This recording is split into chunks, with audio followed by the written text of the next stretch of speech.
ఆదికాండము 28వ అధ్యాయం ప్రారంభం నుంచి చివరి వరకు ఉత్తర ప్రత్యుత్తరాలుగా మార్చి చదువుదాం. ఇస్సాకు యాకోబును పిలిపించి, నీవు కానాను కుమార్తెలలో ఎవతను వివాహము చేసుకొనకూడదు.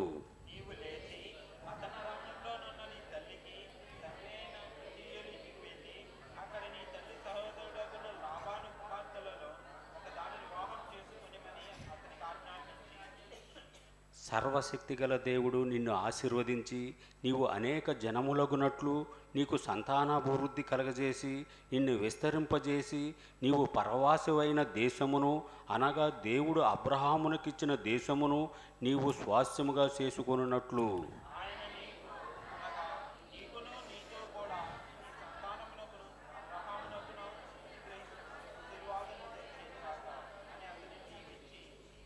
యాకోబును పంపివేశాను. అతడు పద్దనరాములోనున్న సిరియావాడగు బెతూయేలు కుమారుడును యాకోబు ఏశావుల తెల్లియగు రిబ్కా సహోదరుడునైన లాబాను నొద్దకు వెళ్ళెను.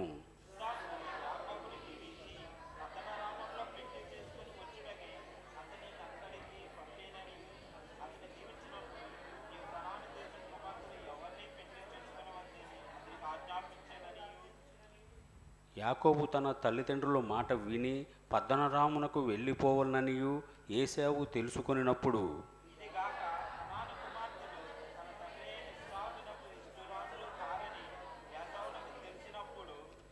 ఏశావు ఇశ్రాయేలు నొద్దకు వెళ్ళి తనకున్న భార్యలు కాక అబ్రహాము కుమారుడైన ఇస్మాయేలు కుమార్తెయు నెబాయోతు సహోదరియునైన మహాలతును కూడా పెండ్లి చేసుకొనెను.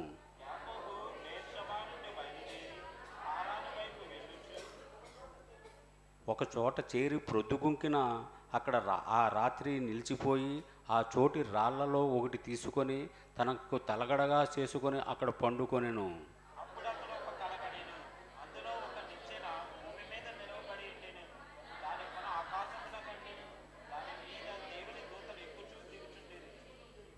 మరియు యెహోవా దానికి పైగా నిలిచి, నేను నీ తండ్రి అయిన అబ్రహాము దేవుడను ఇస్సాకు దేవుడైన యెహోవాను, నీవు పండుకొని ఉన్న ఈ భూమిని నీకును నీ సంతానమునకును ఇచ్చెదను.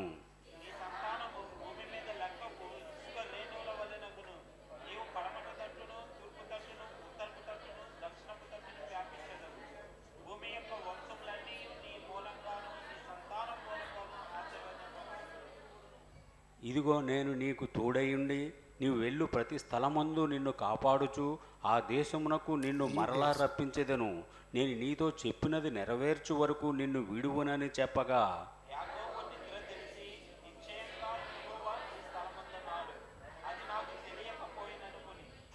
భయపడి ఈ స్థలము ఎంతో భయంకరము, ఇది దేవుని మందిరమే గాని వేరొకటి కాదు, పరలోకపు గవిని ఇదే అనుకొనెను.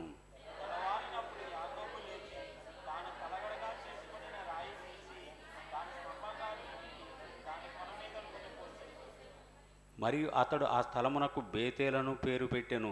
అయితే మొదట ఆ ఊరు పేరు లూజు. అప్పుడు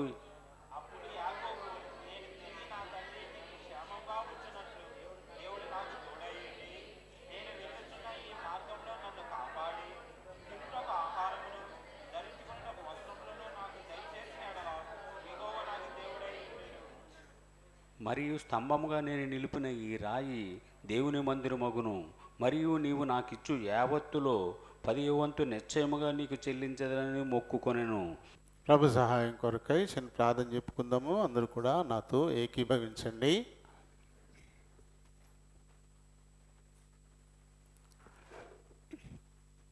ప్రేమ కలిగిన మా ప్రియ పరలోకపు తండ్రి, కనికర సంపన్నుడా, కృపా సత్య సంపూర్ణుడు అయిన మా దేవ, వందనాలు, స్తోత్రాలు.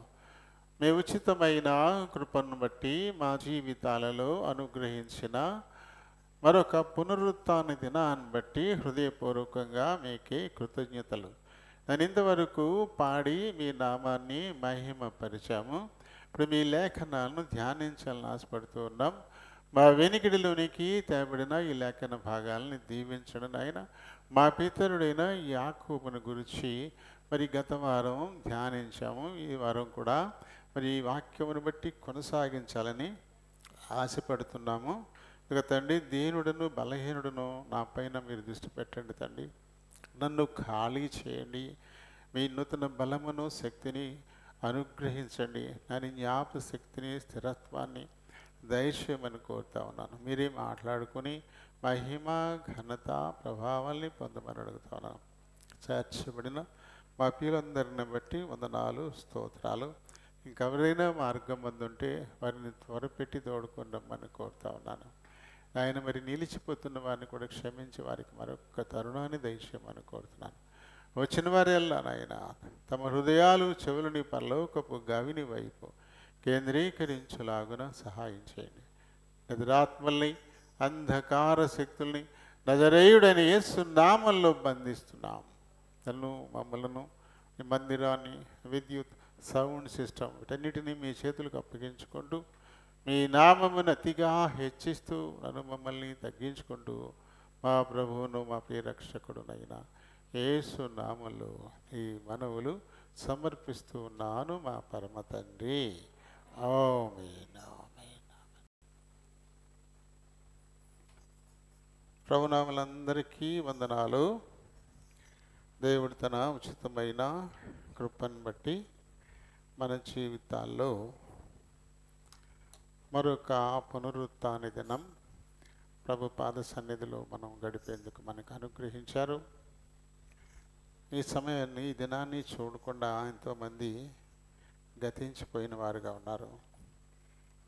దేవుడు తన అపారమైన కృపావర్షాన్ని మన మీద సమృద్ధిగా కురిపించి సజీవులుగా ఉంచడమే కాకుండా ఆయన సన్నిధిని మనం చేరి ఆరాధించి ఆత్మీయ ఆశీర్వాదాలు పొందడానికై దేవుడిచ్చిన ఈ సమయాన్ని బట్టి ఆయనకి మనం ఎంతైనా వందనస్తులమై ఉన్నాం. మరి గత వారం మనం మన పితరుడైన యాకోబును గురించి మనం ధ్యానించడం ప్రారంభించాం.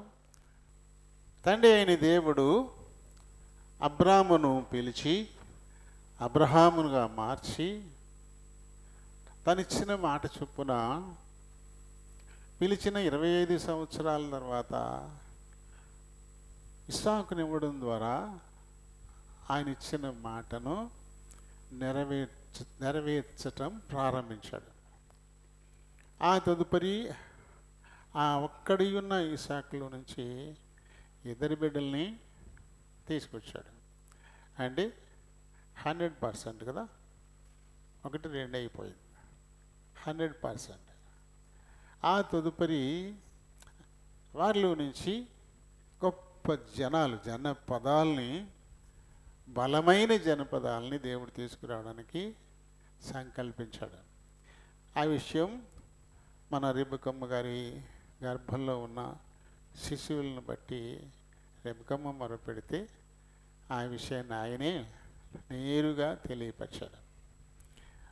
ఆయన ఇచ్చిన మాట చొప్పున పెద్దవాడు చిన్నవాడికి దాసుడవుతాడు. పెద్దవాడు చిన్నవాడికి దాసుడవుతాడని దాన్ని నెరవేర్చే క్రమంలో యాకోబు జ్యేష్ఠుడుగా పుట్టకపోయినా తను తన అన్న ద్వారా తన ఆహారాన్ని త్యాగం చేసి దాన్ని ప్రమాణపూర్వకంగా కొనుక్కుని జ్యేష్ఠుడయ్యాడు. మరి తండ్రి దేవుళ్ళు జ్యేష్ఠుడికి కాబట్టి అక్కడ ముందు పుట్టింది యేషావే అయినా 30 సెకండ్ల ముందంతే, 1 నిమిషం కూడా వ్యవధి లేదు. అసలు అది కూడా లేదనుకోవాలి మనం. ఎందుకంటే ఏశావు మడం పట్టుకుని యాకోబు కూడా ఆ చెయ్యి కూడా వచ్చేసిందంట తల్లి గర్భంలో నుంచి. కాబట్టి ఇంకా ఎక్కడ బ్రేక్ ఎక్కడుంది, ఎక్కడ లేదు, కొద్ది సెకండ్లు అంతే. మొత్తం మీద అజ్యేష్ఠత్వాన్ని ఆహారం త్యాగం చేసి తనకి ఎంతో ఇష్టంగా, తన కంటికి ఎంతో బాగుంది, అది ఆహారానికి చాలా మంచిగా ఉంది, చాలా మక్కువతో చేసుకుంటున్న దాన్ని అన్న అడిగితే అది తిన్నప్పుడు భలే వండుకునేటప్పుడు ఇది చాలా బాగుంది, ఇది తినాలని చాలా ఆశ కలుగుతూ ఉంటుంది కదా. ఆశలను చంపేసుకుని ఆ వండిందల్లా అన్నకి ఇచ్చేసి తను పస్తున్నాడు. పస్తుండి ఆ జ్యేష్ఠత్వాన్ని ప్రమాణపూర్వకంగా కొనుక్కున్నాడు. కాబట్టి జ్యేష్ఠుడికి ఇవ్వాల్సిన తండ్రి ఆశీర్వాదాలు కూడా యాకోబుకే వచ్చేసాయి. అయితే ఇక్కడ వరకు జ్యేష్ఠుడు అనిపించుకున్నాడు, దీవెనలు కూడా పొందేశాడు. కానీ ఇప్పుడు కష్టకాలం మొదలైంది. ఇప్పుడు కష్టకాలం మొదలైంది. నా తమ్ముడు నన్ను మోసం చేశాడని ఏశావు అనుకుంటున్నాడు. కానీ నిజానికి యాకోబు హృదయపూర్వకంగా ఏ మోసమో చేసినవాడు కాదు. అన్న అడిగితేనే జ్యేష్ఠత్వాన్ని ఈయన అడిగాడు. ఆహారం ఇవ్వమని అడిగితే ఇస్తాను, జ్యేష్ఠత్వాన్ని ఇవ్వని అడిగాడు తప్ప, ఇదిగో భలే ఉంది, చాలా చక్కగా వండుతున్నాను, గుమగుమలాడిపోతుంది, కావాలంటే తీసుకో, అయితే నీ జ్యేష్ఠత్వాన్ని నాకు ఇచ్చి అనే ప్రతిపాదన యాకోబు తీసుకురాలేదుగా. తీసుకురాలా. అడిగింది ఏశావు. ఆ అవకాశాన్ని ఉపయోగించుకొని నేను పస్తుంటాను, ఇష్టపడి వండుకుంటున్నా ఈ వంటకాన్ని నీకు ఇచ్చేస్తాను, మరి అందుకు ప్రతిగా నీ జ్యేష్ఠత్వాన్ని ఇస్తావా అని అడిగాడు. జ్యేష్ఠత్వ విలువ ఎరిగిన వాడైతే ఏశావు, నేను చావనన్నా చేస్తాను కానీ నేను నీకు అమ్మను అనాలి. తాండవం మానేసి ఈ పూట తినకపోతే చచ్చిపోతాడు ఎవడైనా? ఒక పూట భోజనం లేకపోతే మనిషి చచ్చిపోతాడా? పొట్టి శ్రీరాములు గారు 56 రోజులు ఉన్నాడు తిండి తినకుండా. మన ఆంధ్ర రాష్ట్రం కోసం నిరాహార దీక్ష చేశాడు. 56 రోజులు. 56 రోజుల దాకా బతికే ఉన్నాడు. 56 రోజులు తినకపోయినా. అలాంటిది ఒక్క పూట తినకపోతే చచ్చిపోతాడా? అరే నేను చచ్చేలా ఉన్నా, నేను చేస్తే ఎలాగూ జ్యేష్ఠుడు అయినా కనిష్ఠుడు అయినా ఇక నువ్వే, కాబట్టి నీకు ఇచ్చేస్తాను, తీసేసుకో, నాకు అది బెటరా అన్నాడు. అమ్మ మరి ప్రమాణం చెయ్యి అన్నాడు. ఇదిగో నా జ్యేష్ఠత్వాన్ని నీకు ఇచ్చేస్తున్నాను అని ప్రమాణం చేసేసాడు. అప్పుడు కదా ఇందులో యాకోబు తప్పేం కనపడుతుందా? అలా జరిగింది. అయినా తను మనస్సాక్షి కలిగినవాడు. తన మనసులో ఈ అన్నం కోసం అన్న దగ్గర జ్యేష్ఠత్వాన్ని తీసుకున్నాను కదా అనేటువంటి బాధ అతనికి ఉండిపోయింది. అలాగే దీవెనలు ఇస్తానన్నప్పుడు కూడా అక్కడ తండ్రి దగ్గర ఏశావు వెళ్ళిపోయి దీవెనలు తీసుకునేటువంటి ఈ పని యాకోబు చేసింది కాదు. తల్లి పురమాయింపు. తను వద్దన్నాడు కూడా. వద్దమ్మా అన్నాడు.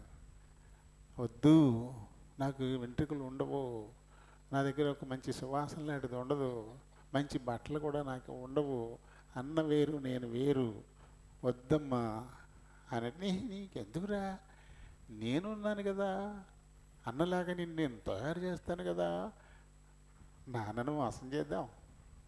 ఎవరు ఆలోచన ఇది? యాకోబుది కాదు, రెబ్బెకమ్మ ఆలోచన ఇది. తనే ఒప్పించి ఆ రకంగా యాకోబుని ఏశావుగా మార్చి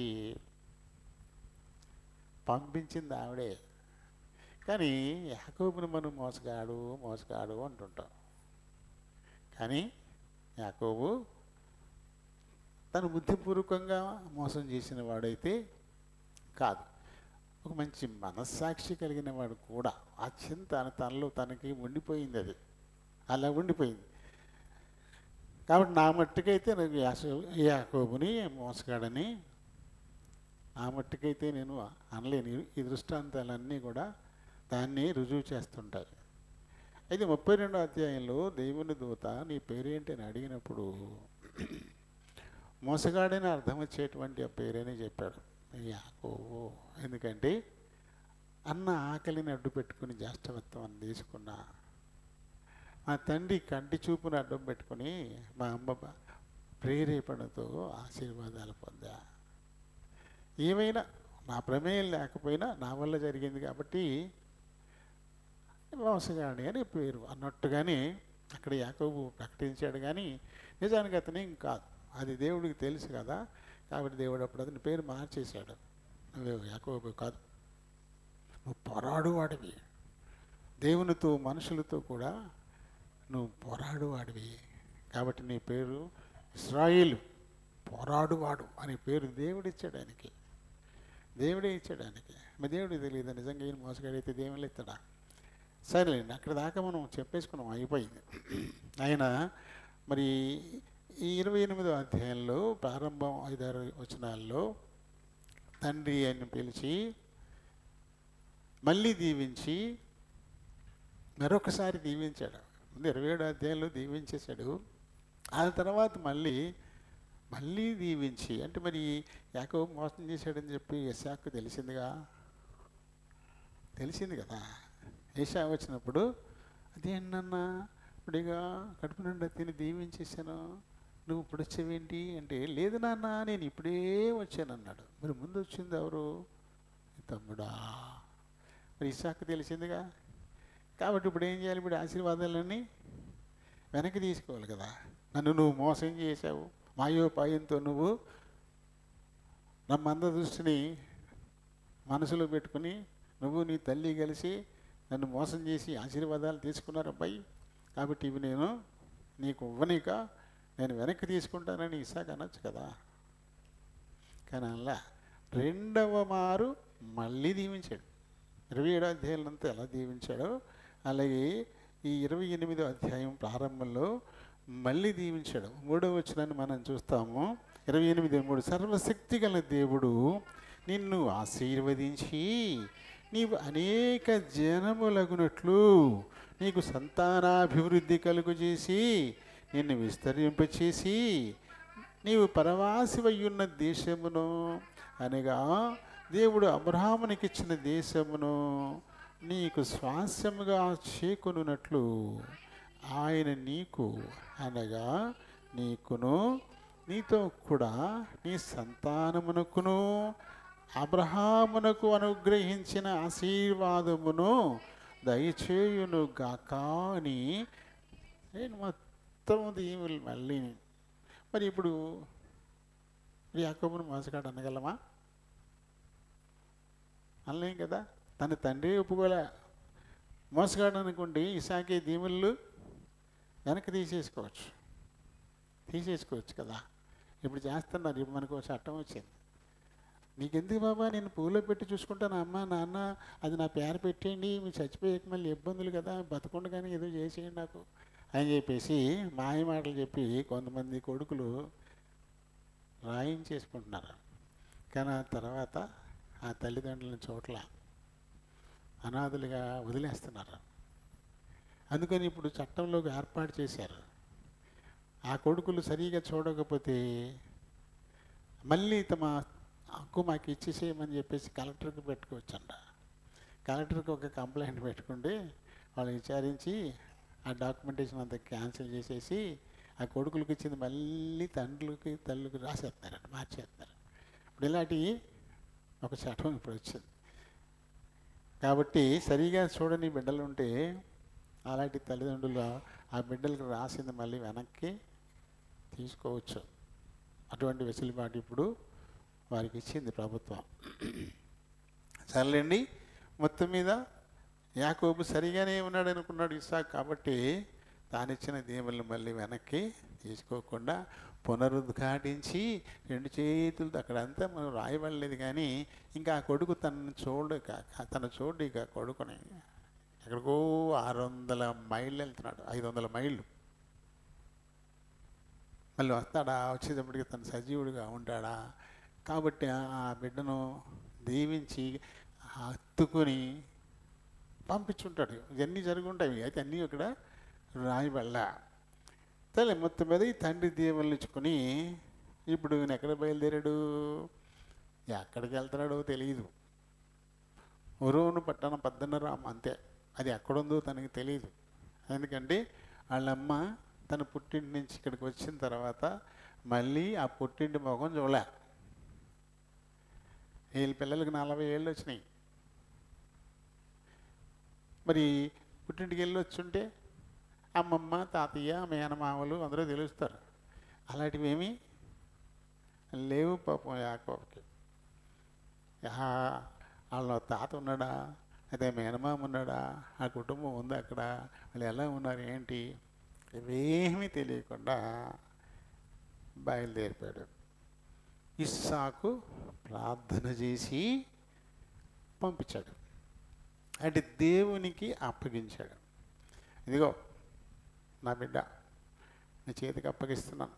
మేనమామ ఇంటికి బయలుదేరాడు కాబట్టి నువ్వు ముందుండి తీసుకెళ్లాల్సిన బాధ్యత మీకు నీదే అన్నట్టుగా దేవుడికి అప్పగింతలు పెట్టేశాడు. కాబట్టి ఇప్పుడు యాకోబుని ముందుండి నడిపించి అనుకుండి కావలి కాల్సిన బాధ్యత ఎవరిది? దేవుడిది అయిపోయింది. కానీ యాకోబు దేవుణ్ణి నా దేవుడు అనలే, తన నోటితో దేవునికి అస్సలు ప్రార్థన చేయలే, నా దేవుడు అనలేదు. తను నా తాత దేవుడు, నా తండ్రి దేవుడు అన్నాడే తప్ప నా దేవుడు అని చెప్పకముందే దేవుడు తనని వెంటాడడం మొదలెట్టాడు. ముందుండి దారి చూపే పని, వెనకుండి కావలి కాసే పని. ఎంత దూరం? 500 మైళ్ళు. ఇంకొక చరిత్రకారుడైతే 980 కిలోమీటర్లని రాశాడు, దాదాపు 1000 కిలోమీటర్లు. అంత దూరం కాలినడకన పోవాలా, దారి తెలియనటువంటి పరిస్థితి. ఎటు పోవాలో పద్దనరాము తనకు తెలియదు. వాకప్ చేసుకుంటూ వారిని వీరిని అడుక్కుంటూ అలా ముందుకు సాగిపోవాలంతే. మరి ఎవరు నడిపించారంటే దేవుడే. అందుకని మనం ఎక్కడికి పోయినా ఏమి తలపెట్టినా ముందేం చేయాలి? దేవునికి అప్పచెప్పుకోవాలా. ఆయనకి అప్పచెప్పుకుని బయలుదేరినప్పుడు మనల్ని కాపాడాల్సిన బాధ్యత ఆయనదే కదా. మళ్ళీ చెప్తాను, ఆయనకి అప్పచెప్పుకుని గొల్లగూడెం హై స్కూల్కి బయలుదేరాను. చేబ్రోల్లో నా కోసం నొచ్చు కాసుకొని ఉంది, టాటా ఇండికా కారు రూపంలో. మరి ఆయనకి అప్పచెప్పుకుని బయలుదేరే కదా. ఇప్పుడు కాపాడాల్సిన బాధ్యత ఎవరిది? అయింది. కాబట్టి దాని బారిన పడకుండా, దాని నోట్లో పడకుండా అలా ఎత్తి రోడ్డు మీదే కూర్చోపెట్టేశాడు. బాధ్యత ఆయనది. దీన్ని మనం ఎప్పుడూ మర్చిపోకూడదు, నిర్లక్ష్యం చేయకూడదు. చిన్నదైనా పెద్దదైనా సరే దేవునికి అప్పగించుకుని మనం ప్రారంభించాలి, బయలుదేరాలి. ఏదైనా సరే బిగినింగ్ ఎప్పుడు దేవునికి అప్పచెప్పుకున్న తర్వాతే. మనం ఈ మాత్రం దానికి అంటాం. ఏ మాత్రమా ఆ మాత్రమా నీకు, దేవుడికి అన్నీ ఒకటే. ఆయనకి చిన్నది లేదు, పెద్దది లేదు, అన్నీ ఒకటే ఆయనకి. కాబట్టి ప్రతి విషయంలోనూ ముందు దేవునికి అప్పచెప్పేసుకొని అప్పుడు మనం ముందుకు వెళ్ళిపోవాలా.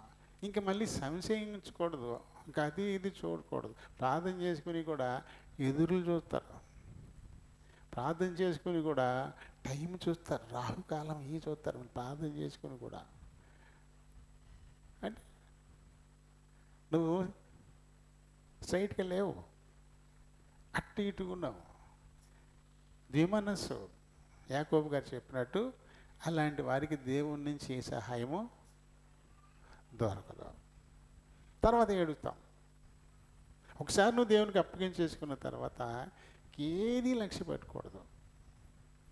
నల్లకొక్క వచ్చిందా, లేకపోతే పిల్లి వచ్చిందా, పొలాలు వచ్చాయా, పిడకలు వచ్చినాయా, లేకపోతే పేద వివరాలు వచ్చిందా, ఇలాంటివన్నీ చూసుకుంటూ ఉంటారు, తిట్టుకుంటూ ఉంటారు. మా మాస్టర్ ఆయన ఉండేవాడు, మాణిక్యాల బోనపల్లి. ఆయన లేట్గా వచ్చేవాడు, కొంచెం లేట్ అయ్యేది. ఈ లేట్ కవర్ చేసుకోవడానికి వచ్చి రావడం పాపం సొరసొరలాడిపోయేవాడు. సరిగ్గా ఇలా బయటకు వచ్చానండి. ఆ పక్కన ఉన్న పంది కానట్టుగా అందు 10 మంది పిల్లల్ని కదవా ఎదుర్కొంటూ వచ్చేసింది. మూవ్ పెట్టుకున్నా అంటే ఎవరి బతుకు వాళ్ళది, ఎవరి తంటాలు వాళ్ళు పడతారు. నీ ఉద్యోగం కోసం నువ్వెలా పడుతున్నావు, తన పనులు తాను చేసుకుంటుంది. నీకు ఎదురొచ్చి నేను పడగొట్టేయడమే ఆమె లక్ష్యమా? వాళ్ళు ఎదురొచ్చి పడగొట్టి చంపేయగలుగుతారు ఆ మనుషుల్ని. సినిమాల్లో పనికొస్తాయి డైలాగులు, కంటే చూపుతూ చెప్పేస్తాడు. అలాంటివి ఏమి ఉండవు ఇక్కడ. అంటే కళ్ళతో చంపేస్తారు మనుషుల్ని. ఎదురొచ్చి చంపేస్తారా మనుషుల్ని? ఇంకెందుకు మరి? అలాంటి కొన్ని జరుగుతున్నాయి కదా, శాతపడి అంటున్నారు కదా, అంటున్నారు కదా అంటే భయం. అది నీ భయం అంతే. నీ భయమే నీకు శత్రువు అయిపోయి కూర్చుంటుంది. నీ భయమే, అమ్మో శాతపాడు చేశాడు, ఏమో ఇటు వెళ్ళకూడదేమో బాబోయ్, నీకు అదే పట్టుకుంటుంది. పాము ఉంది అంటే గడ్డి పరగ తగిలినా గద్దెలేస్తాం మనం. అక్కడ పాము వెళ్ళింది అన్నారు అనుకోండి, నడిచేటప్పుడు కాళ్ళకి గడ్డి పరగ అట్టుపట్టి గద్దెలు చేస్తాం, మన పాము వచ్చేసిందేమో అని చెప్పేసి. భయం, భయమే శత్రువు, భయమే నీ బలహీనత. ఎప్పుడు కూడా ఆ భయాన్ని తీసి పక్కనెట్టాలి. నేనే భయపడొద్దు అని ప్రభు చెప్పాడు.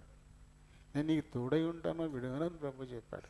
అవి నీ హృదయంలో నిండుగా ఉన్నప్పుడు ఇంకే భయాలు ఉండకూడదు. నిజంగా అలాంటి భయమే ఉంటే ఈ రేకుల షెడ్ కొనం. ఎంత భయంకరమైన పూజ చేసేది తెలుసు అక్కడ మీకు. ఆ ఇంట్లోనూ రాత్రి 12 గంటలకు వచ్చేవారు. ఎంత పొడుగు జుట్టు వేసుకుని, ఎర్ర గుట్టలు వేసుకుని, కంక బొట్టలు పెట్టుకుని, ముఖమే కనపడకుండా ముఖం అంతా పాముకుని అది వచ్చేవాడు ఆ ఇంటికి. నేను ఆ కొడుకు వాడు పెళ్ళికి చెడిపోయిందని చెప్పేసి ఆడు ఎందుకో అలాగా ట్రాన్స్లోకి వెళ్ళిపోయాడు. కుదిరిన పెళ్ళి చెడిపోయిందని. అప్పటి నుంచి ఆడు సరిగా ఉండట్లేదు. ఒకసారి ఏలకల మంది తిన్నాడు, హాస్పిటల్ తీసుకెళ్ళి బాగు చేయించుకొచ్చారు. మళ్ళీ కూడా దిగాలుగా ఉంటున్నాడు.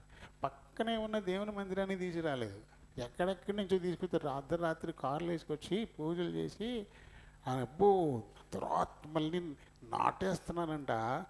జిఐ వైరించుకుని ఇక్కడ ఒకటి దిగేసి మీకు దానికి చుట్టి మళ్ళీ లాక్కెళ్ళి మళ్ళీ అక్కడ మీకు దిగేసి దానికి చుట్టి అలా ఇళ్ళంతా పెట్టారు. ఇళ్ళంతా పెట్టారు మేకులు. ఇంకా ఆవిడ కొంటాడు ఆ ఇల్లు? ఎవరైనా వెళ్తారా ఇంట్లోకి? అయినా పాపం మా పిల్లాడు దురదృష్టవంతుడు ఆ ఇంట్లో ఊరేసుకుని చచ్చిపోయాడు. అన్నీ ఉన్నాయి దానికి, ఖాళీ చేసి వెళ్ళిపోయారు. ఆ అసలు వానర్లు ముందు మనకు అమ్మంటే ఆ ఇంట్లో అద్దుకుంటున్నారు, వాళ్ళే కొనుక్కుంటారు అంటున్నారండి.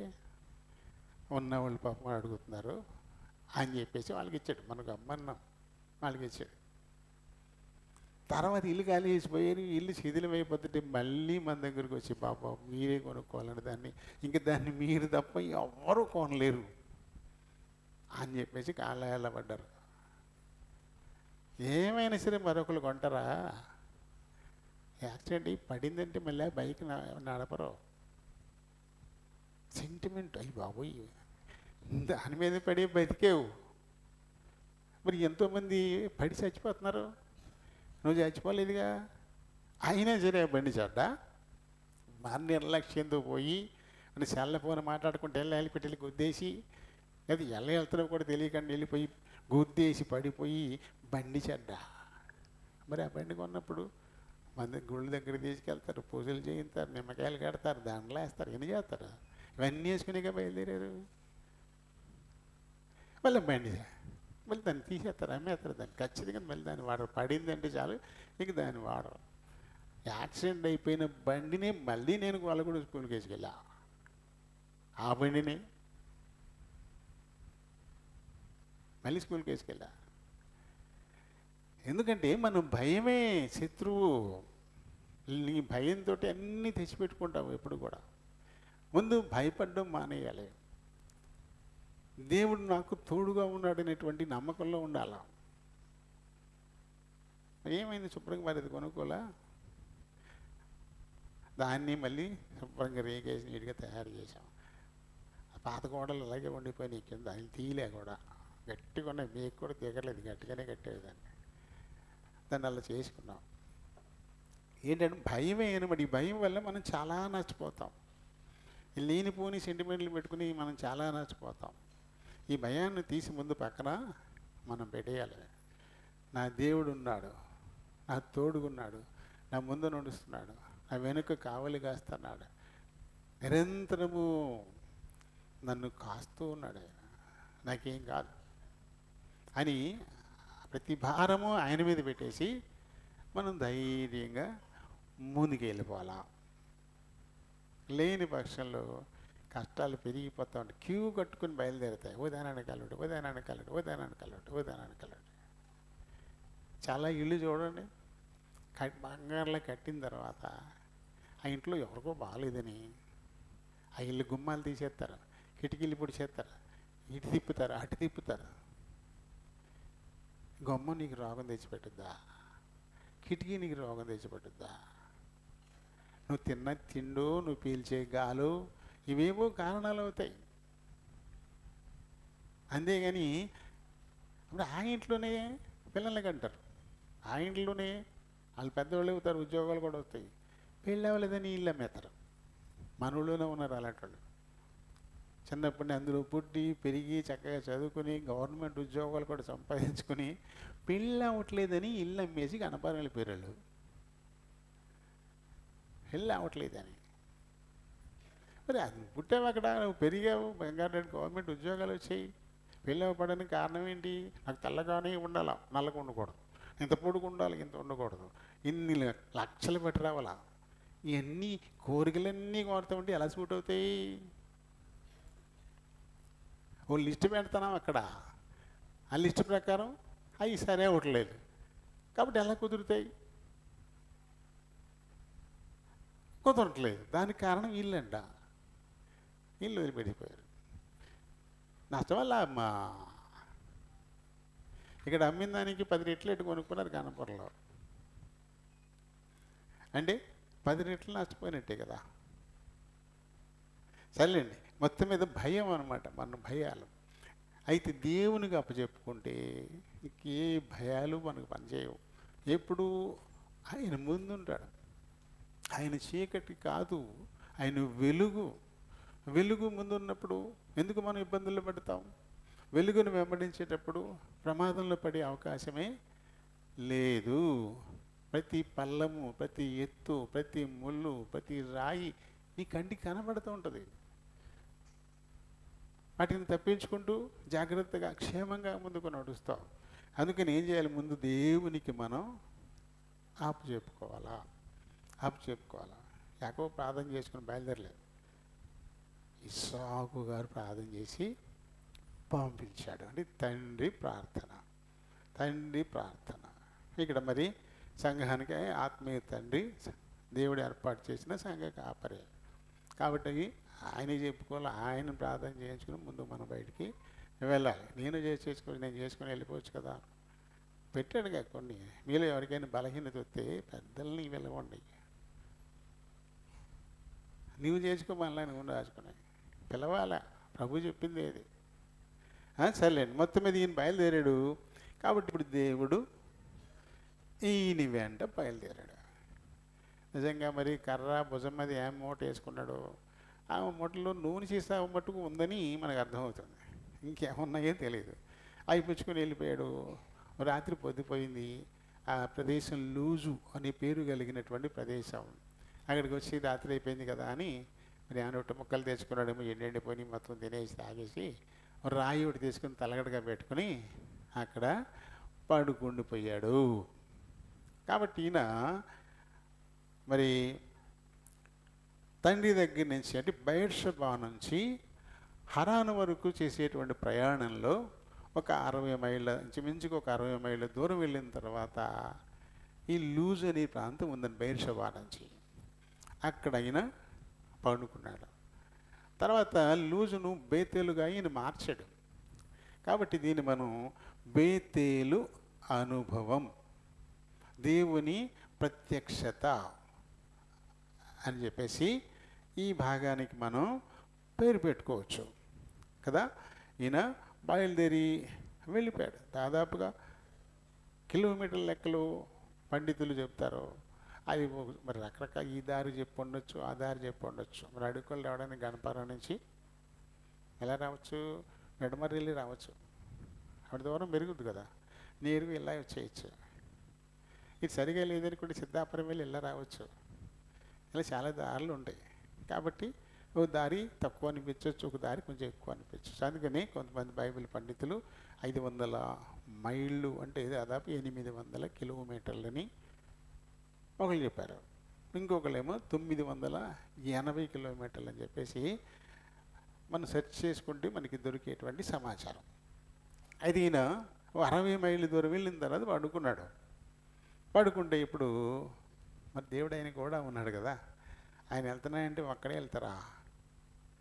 దూతల సమూహం ఉంటుంది ఆయనతో పాటు కదా. ముఖ్యమంత్రి గారు వెళ్తారంటే ఒక్కడే వెళ్తాడా? ఎంతమంది మారబలం ఉంటుంది. మరి దేవుడు వెళ్తున్నాడంటే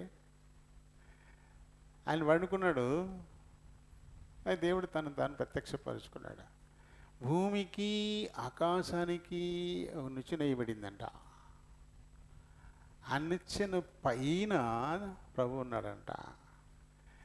దేవదూతలు ఆ నిచ్చెనంట పైకి ఎక్కుతూ దిగుతున్నాయంట. అది చూస్తున్నాడు ఈయన. ఆ తర్వాత స్వరం వినపడింది. 13వ వచనంలో మనకి ఇది కనపడుతుంది. ఆయన పైగా ఉండి ఏమంటున్నాడు, ఆయన నీ దేవుణ్ణి అని కూడా ఆయన అనలా. ఎందుకంటే మనం అనకుండా ఆయన అనడం. ముందు మనం ఒప్పుకోవాలి నా దేవుడిని, అప్పుడే నేను నీ దేవుణ్ణి అంటాడు. ఇక్కడ నేను అబ్రహాము దేవుణ్ణి, ఇస్సాకు దేవుణ్ణి అంటాడు. అదే తప్ప నీ దేవుణ్ణి అని ప్రభు కూడా చెప్పట్లా. అది ఎవరు ఒప్పుకోవాలా?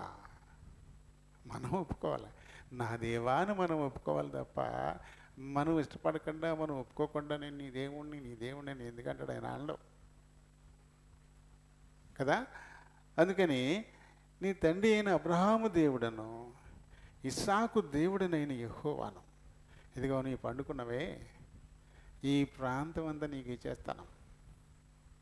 ఇది అబ్రహాంతో చెప్పాడు, నీకు ఇస్తానని. ఇదే మాట ఇస్సాకు కూడా చెప్పాడు. నా తండ్రి అయిన అబ్రహాంకి ఏదైతే ఇస్తానన్నాడు ఆ దేశాన్ని నీకు ఇస్తాడు దాన్ని. ఇదిగో ఇదే నీ తండ్రి అయిన అబ్రహాంకి నేను ఇస్తానన్న దేశం, ఆయన సంతానానికి ఇస్తానన్న దేశం. కాబట్టి ఇది ఖచ్చితంగా నేను నీకు నీ సంతానానికి చేస్తాను. నీ సంతానం భూమి మీద లెక్కకు ఇసుక రేణువుల వల్లే అయిపోద్ది. ఇది కూడా అబ్రహాంతో చెప్పింది, ఇస్సాకుతో చెప్పింది. ఇప్పుడు ఈ యాకోబుతో దేవుడు దీన్ని మళ్ళీ రిపీట్ చేస్తూ ఉన్నాడు. నీవు పడమటి తట్టును, ఇదే కదా అబ్రహాం గారు చెప్పాడు. లోతు అబ్రహాం గారు విడిపోయిన తర్వాత 13వ అధ్యాయంలో ఉంటుంది. విడిపోయిన తర్వాత అబ్రహాం గారితో దేవుడు చెప్తాడు, చూడు నిలబడి చూడు అంటాడు. అని తూర్పు పడమర ఉత్తరం దక్షిణం అన్ని వైపులకు నువ్వు వ్యాపిస్తావు అనే మాట ఇప్పుడు మళ్ళీ యాకోబుతో ఆయన స్థిరపరుస్తున్నాడు. ఇంకోటి ఏంటి, భూమి యొక్క సమస్త వంశములు కూడా నీ మూలముగాను నీ సంతానం మూలంగాను ఆశీర్వదింపబడును.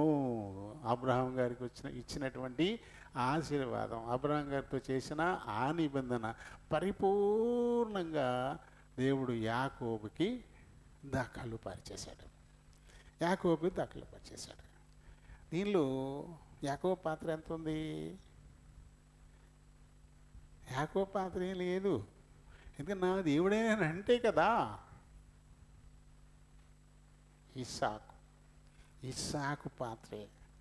తండ్రి అయిన అబ్రహాం ఇస్సాకు ఇస్తే ఆ ఇస్సాకు ఏం చేశాడు, భద్రంగా అవన్నీ కూడా యాకోబుకి అప్పగించి నువ్వు పద్దనరాం వెళ్ళిపోయి నీ మేనమామ ఇంటికి పోయి వారి పిల్లలను వివాహం చేసుకోమని హృదయపూర్వకంగా ఆశీర్వదించిన పంపించేశాడు కదా. కాబట్టి ఇప్పుడు అవన్నీ కూడా ఇప్పుడు ఇస్సాకుతో లేవు. ఇంకా యాకోబుకి దేవుడు వీటన్నిటినీ బదిలీ చేసేసాడు, ఇచ్చేసాడు. నేను నీకు తోడయుండి నువ్వు వెళ్ళు, ప్రతి స్థలమందు నిన్ను కాపాడుచు ఈ దేశమునకు నిన్ను మరలా రప్పించదను. నువ్వు వెళ్ళేటప్పుడు నీకు తోడుకుంటాను, నేను అక్కడ ఆశీర్వదిస్తాను, కాపాడుతాను, మళ్ళీ తిరిగి ఇక్కడికి నేను తీసుకొస్తాను. నేను నీతో చెప్పినది నెరవేర్చే వరకు నిన్ను విడువను. ఇవన్నీ దేవుడు తనకు తానుగా వచ్చి యాకోబుతో చెప్పుకోవాల్సిన అగత్యం ఏంటి? తన తండ్రి ఆశీర్వాదం, ఇస్సాకు ఆశీర్వాదం, వాటిని నెరవేర్చడం ఇప్పుడు దేవుని బాధ్యత అయింది. అమృతుడే అయిపోయాడు కదా, అని కంటికి కనబడదు కదా, ముసలోడు అయిపోయాడు కదా, ఇంకేముందిలే ఈ సాకులు. కానీ ముసలోళ్ళు తక్కువ చేయొచ్చా? ముసలోళ్ళు అయిపోయారు కదా, గుప్పుడు కండ కూడా లేదు, కళ్ళు కనబట్టలేదు, పళ్ళు ఊడిపోయినాయి, చెయ్యి ఎట్టుకుంటేనే కానీ లెగలేడు, చెయ్యి ఎట్టుకుంటే నువ్వు కాలు ముందుకేయలేడు అని చులకన, చాలా చులకన. వృద్ధుల అనుభవంతో పిల్లలు ఎందుకు పనికొస్తారు? వాళ్ళకి ఏం తెలుసు? ఎంత వయసు పెరిగిందో ఆ వయసుకు తగ్గ అనుభవాలు ఎన్నో ఉంటాయి వారికి. ఎన్నో ఆటుపోట్లను ఎదుర్కొంటారు, ఎన్నో కష్ట నష్టాలను ఎదుర్కొంటారు, ఎన్నో వ్యాధి బాధలను ఎదుర్కొని ముందుకెళ్తారు. వాళ్ళు చెప్పే ప్రతి మాటకి వెనకాల పోలంతా అనుభవం ఉంటుంది. అనుభవపూర్వకంగా చెప్తారు, ఊహించి చెప్పేది కాదు. వారు అనుభవించారు, వారు అనుభవించి ఇవన్నీ ఆయన చెప్తారు పెద్దలు. కాబట్టి ఆ అనుభవానికి ఎంతో గౌరవం ఇవ్వాలి. వాళ్ళు భౌతిక రూపం కాదు. వాళ్ళు పళ్ళు ఊడిపోతే ఏమైంది, కళ్ళు కనపడిపోతే ఏమైంది, నడుము వంగిపోతే ఏమైంది? అందరికీ వచ్చేదే కాదు. ఎవరు పళ్ళు ఊడిపోవు, ఎవరు కళ్ళు కనపడకుండా పోవు, ఎవరు వంగిపోరు. అర్ధాంతరంగా పోయే వాళ్ళకి అన్నీ ఉంటాయి. మామూలుగా దేవుడిచ్చిన ఆయుర్దాయం అంతా అనుభవించి వెళ్ళే వాళ్ళకి అన్నీ పోతాయి. ఎందుకంటే వయసుతో పాటు అదంతే. కాబట్టి నడిసిన వెంట్రుకలు కిరీటాలు లాంటివంట. ఆ కిరీటం అంటే రాజుగారికి పెట్టే కిరీటం లాంటి కిరీటం, రాజుగారికి ఉంటుంది కిరీటం కదా. అవన్నీ మరి సామెతల్లో మనం చదువుతాము, చెప్పబడ్డాయి. సరేలేండి, మొత్తం మీద ఆ తండ్రి ఏదైతే ఆశీర్వదించి ఈయన్ని పంపించాడో, ఇప్పుడు యాకోబు బాధ్యతంతా దేవుడిది అయిపోయింది. కాబట్టి తనకు తానే వచ్చేసి, హాయ్ నేను lord Jehovah your father's God అంటే ఆయన వచ్చేసి యాకోబుతో పరిచయం చేసుకుంటున్నాడు. యాకోబుతో పరిచయం చేసుకున్నాడు. ఏమి యాకోబు గారు ప్రార్థన చేసుకుని పడుకున్నాడా? ఓ రాయి తీసుకుని తలగడ పెట్టి పడుకున్నాడు అంతే. కానీ ఇప్పుడు ఎవరు వచ్చి పరిచయం చేసుకుంటున్నారు?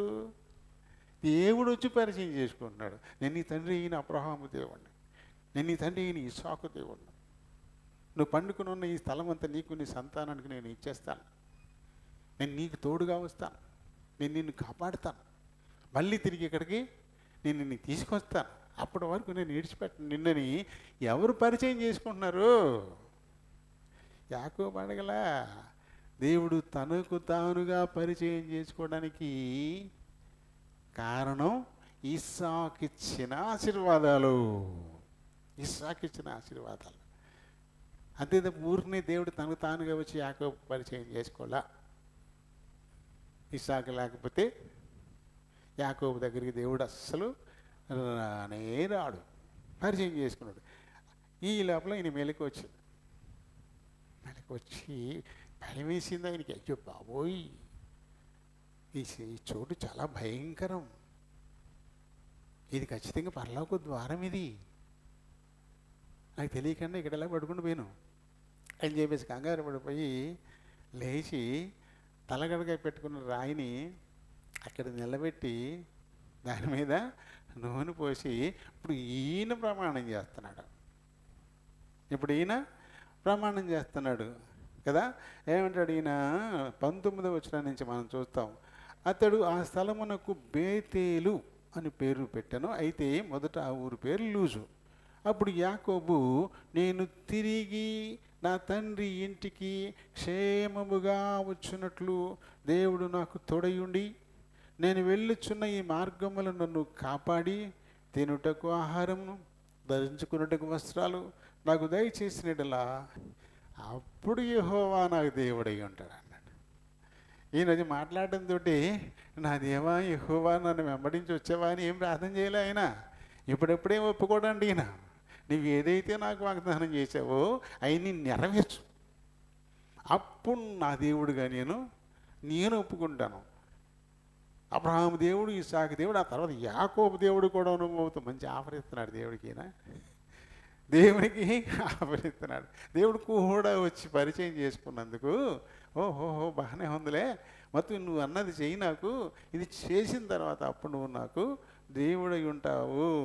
దేవుడు నాకు తోడై ఉండి నేను వెళ్ళుచున్న ఈ మార్గమును కాపాడి తినుటకు ఆహారమును ధరించుకొనుటకు వస్త్రములను నాకు దయచేసినట్ల యెహోవా నాకు దేవుడై ఉండును. ఇదిగో నిలబెట్టనే ఈ స్తంభం, ఇదేమైపోద్ది, ఈ రాయి నీ మందిరం అయిపోద్ది, దేవుని మందిరం అయిపోద్ది.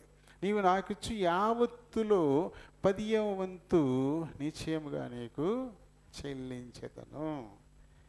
ధర్మశాస్త్రంలో కదా 10వ భాగం దేవుందని చెప్పింది. మరి ఇప్పటికి ధర్మశాస్త్రం ఉందా?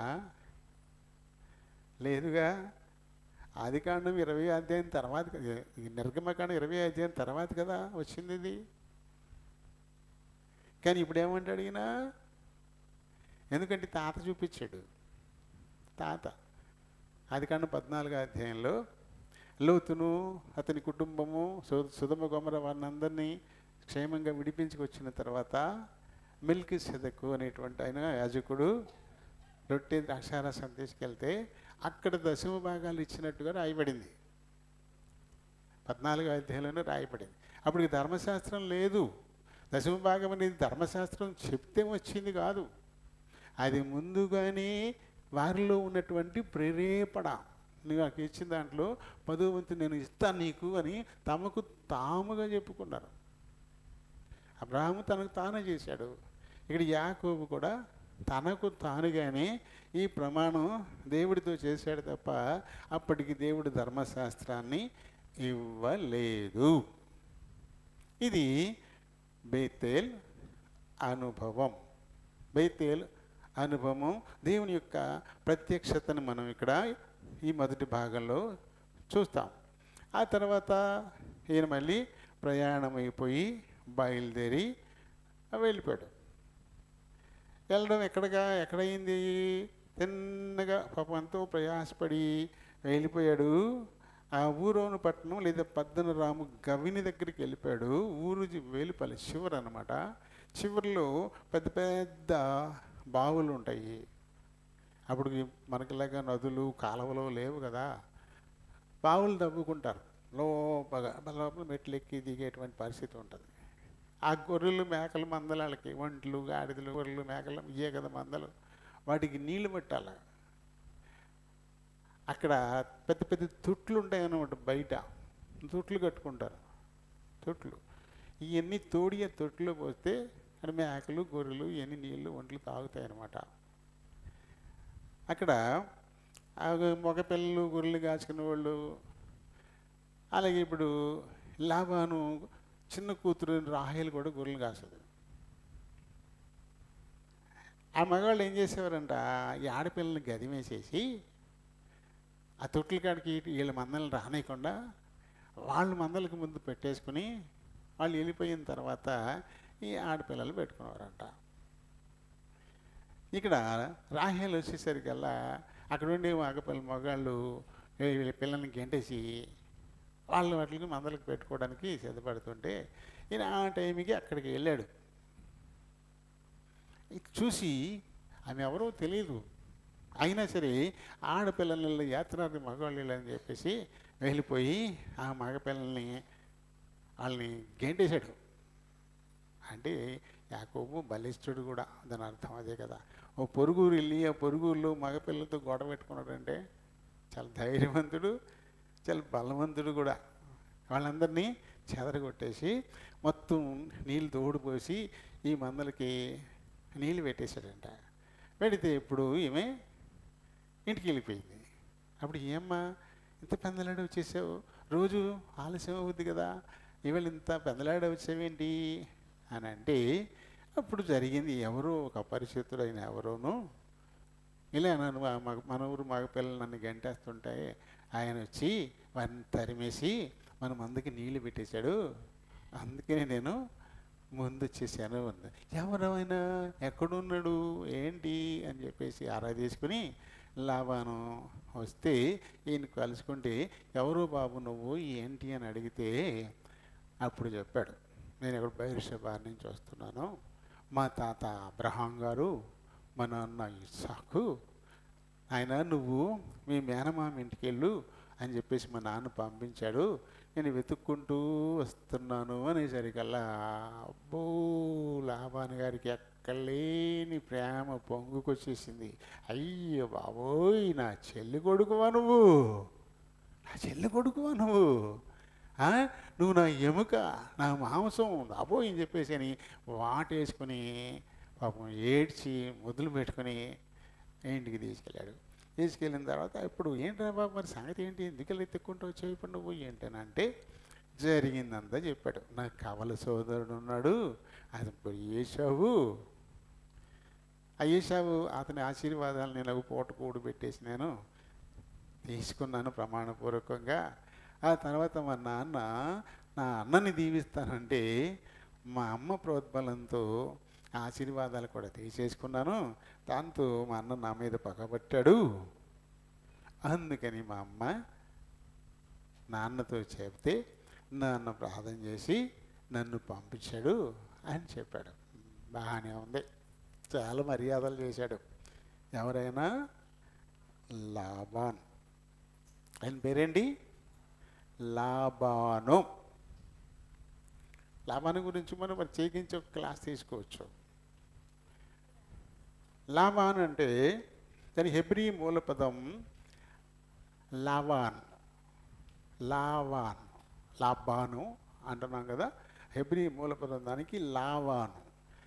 దీని అర్థం ఏంటంటే వైట్, తెలుపు, బ్రిలియంట్, చాలా తెలివైన అనేటువంటి అర్థం వచ్చేటువంటి పేరు లావానుగా పెడితే లాబాన్ అయ్యాడు. చాలా తెలివైన వాడు, చాలా వైట్, చాలా చాలా తెల్లగా చక్కగా ఉన్నట్టు కనబడతాడు అనమాట. పైకి లోపల ఎలా ఉన్నా పైకి మట్టుకు చాలా తెల్లగా చక్కగా కనబడతాడు.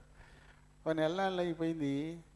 అరే బాబు మరి ఎన్నాళ్ళు ఊరుకుని ఏమీ లేకుండా నాకు సేవ చేస్తా నువ్వు అంటే, నెలలు తినేసి మందలను మేపుతా పోతున్నాడు. ఏంటి ఇంటికాడ కూర్చోవట్లే, మందలను మేపుకుంటా పోతున్నాడు. ఆ మందలను మేపుకుంటా పోతా ఆ మొట్టమొదటి బావి దగ్గర ఎదురైనటువంటి రాహేల్ని చూసి రాహేల్ అంటే ముచ్చటపడి ఆమెను ప్రేమించేశాడు. అంటే 30 రోజుల పాటు మందలను తీసుకెళ్తాం, తోలుకొస్తాం, ఈ క్రమం నడుస్తుంది అన్నమాట. తను ప్రేమించేశాడు ఈయన. సరే మరి ఎన్నాళ్ళు ఊరికి నాకు నువ్వు ఊడికి ఏం చేస్తావు చెప్పరా బాబు, ఏంటి సంగతి ఏంటంటే నీ కూతురు నాకు చెయ్యి అన్నాడు. అందుకోసం నీకు ఊరికి 7 సంవత్సరాలు పాలేతానం చేస్తాను, నాకు కడుపు నిండితే చాలు, నాకు జీతభత్యాలు ఏమి ఇవ్వద్దు, 7 ఏళ్ళు నీకు దాసత్వం చేస్తాను, నీ కూతుర్ని ఇచ్చి చెయ్యి రాహేల్నే చెప్పాడు క్లియర్గా కదా. ఇది చాలా బ్రిలియంట్ కదా. అలాగే రా బాబు, అలాగే నీ కోరిక అలాగే చెయ్యి అని చెప్పేసి అన్నాడు. ఆయన అలాగే రోజు కబులు చేయించుకున్నాడు. 7 ఏళ్ళ పాటు అయిపోతుంది శుభ్రంగాను. పాప యాకోబు గారు 7 ఏళ్ళు అయిపోయింది, మామ మరి నాకు మరి 7 ఏళ్ళు అయిపోయింది కదా, నీ పిల్లలు ఇచ్చేసేయి అన్నాడు.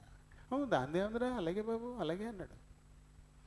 ఆయన చేసి ఓ మసక సాయంకాలం పూట శుభ్రంగా డెకరేట్ చేసి కూతుర్ని ఆయన గదిలోకి పంపించాడు. మసక వెళ్తురు కదా, సాధారణంగా సిస్టర్స్ అంటే ఇంచుమించుగా దగ్గర ఒకేలా ఉంటుంటారు, పొలికలు ఉంటాయి. ఇది పాపం తను అనుకున్నాడు, రాహేల్ అనుకున్నాడు. ఆ రాత్రి గడిచిపోయింది.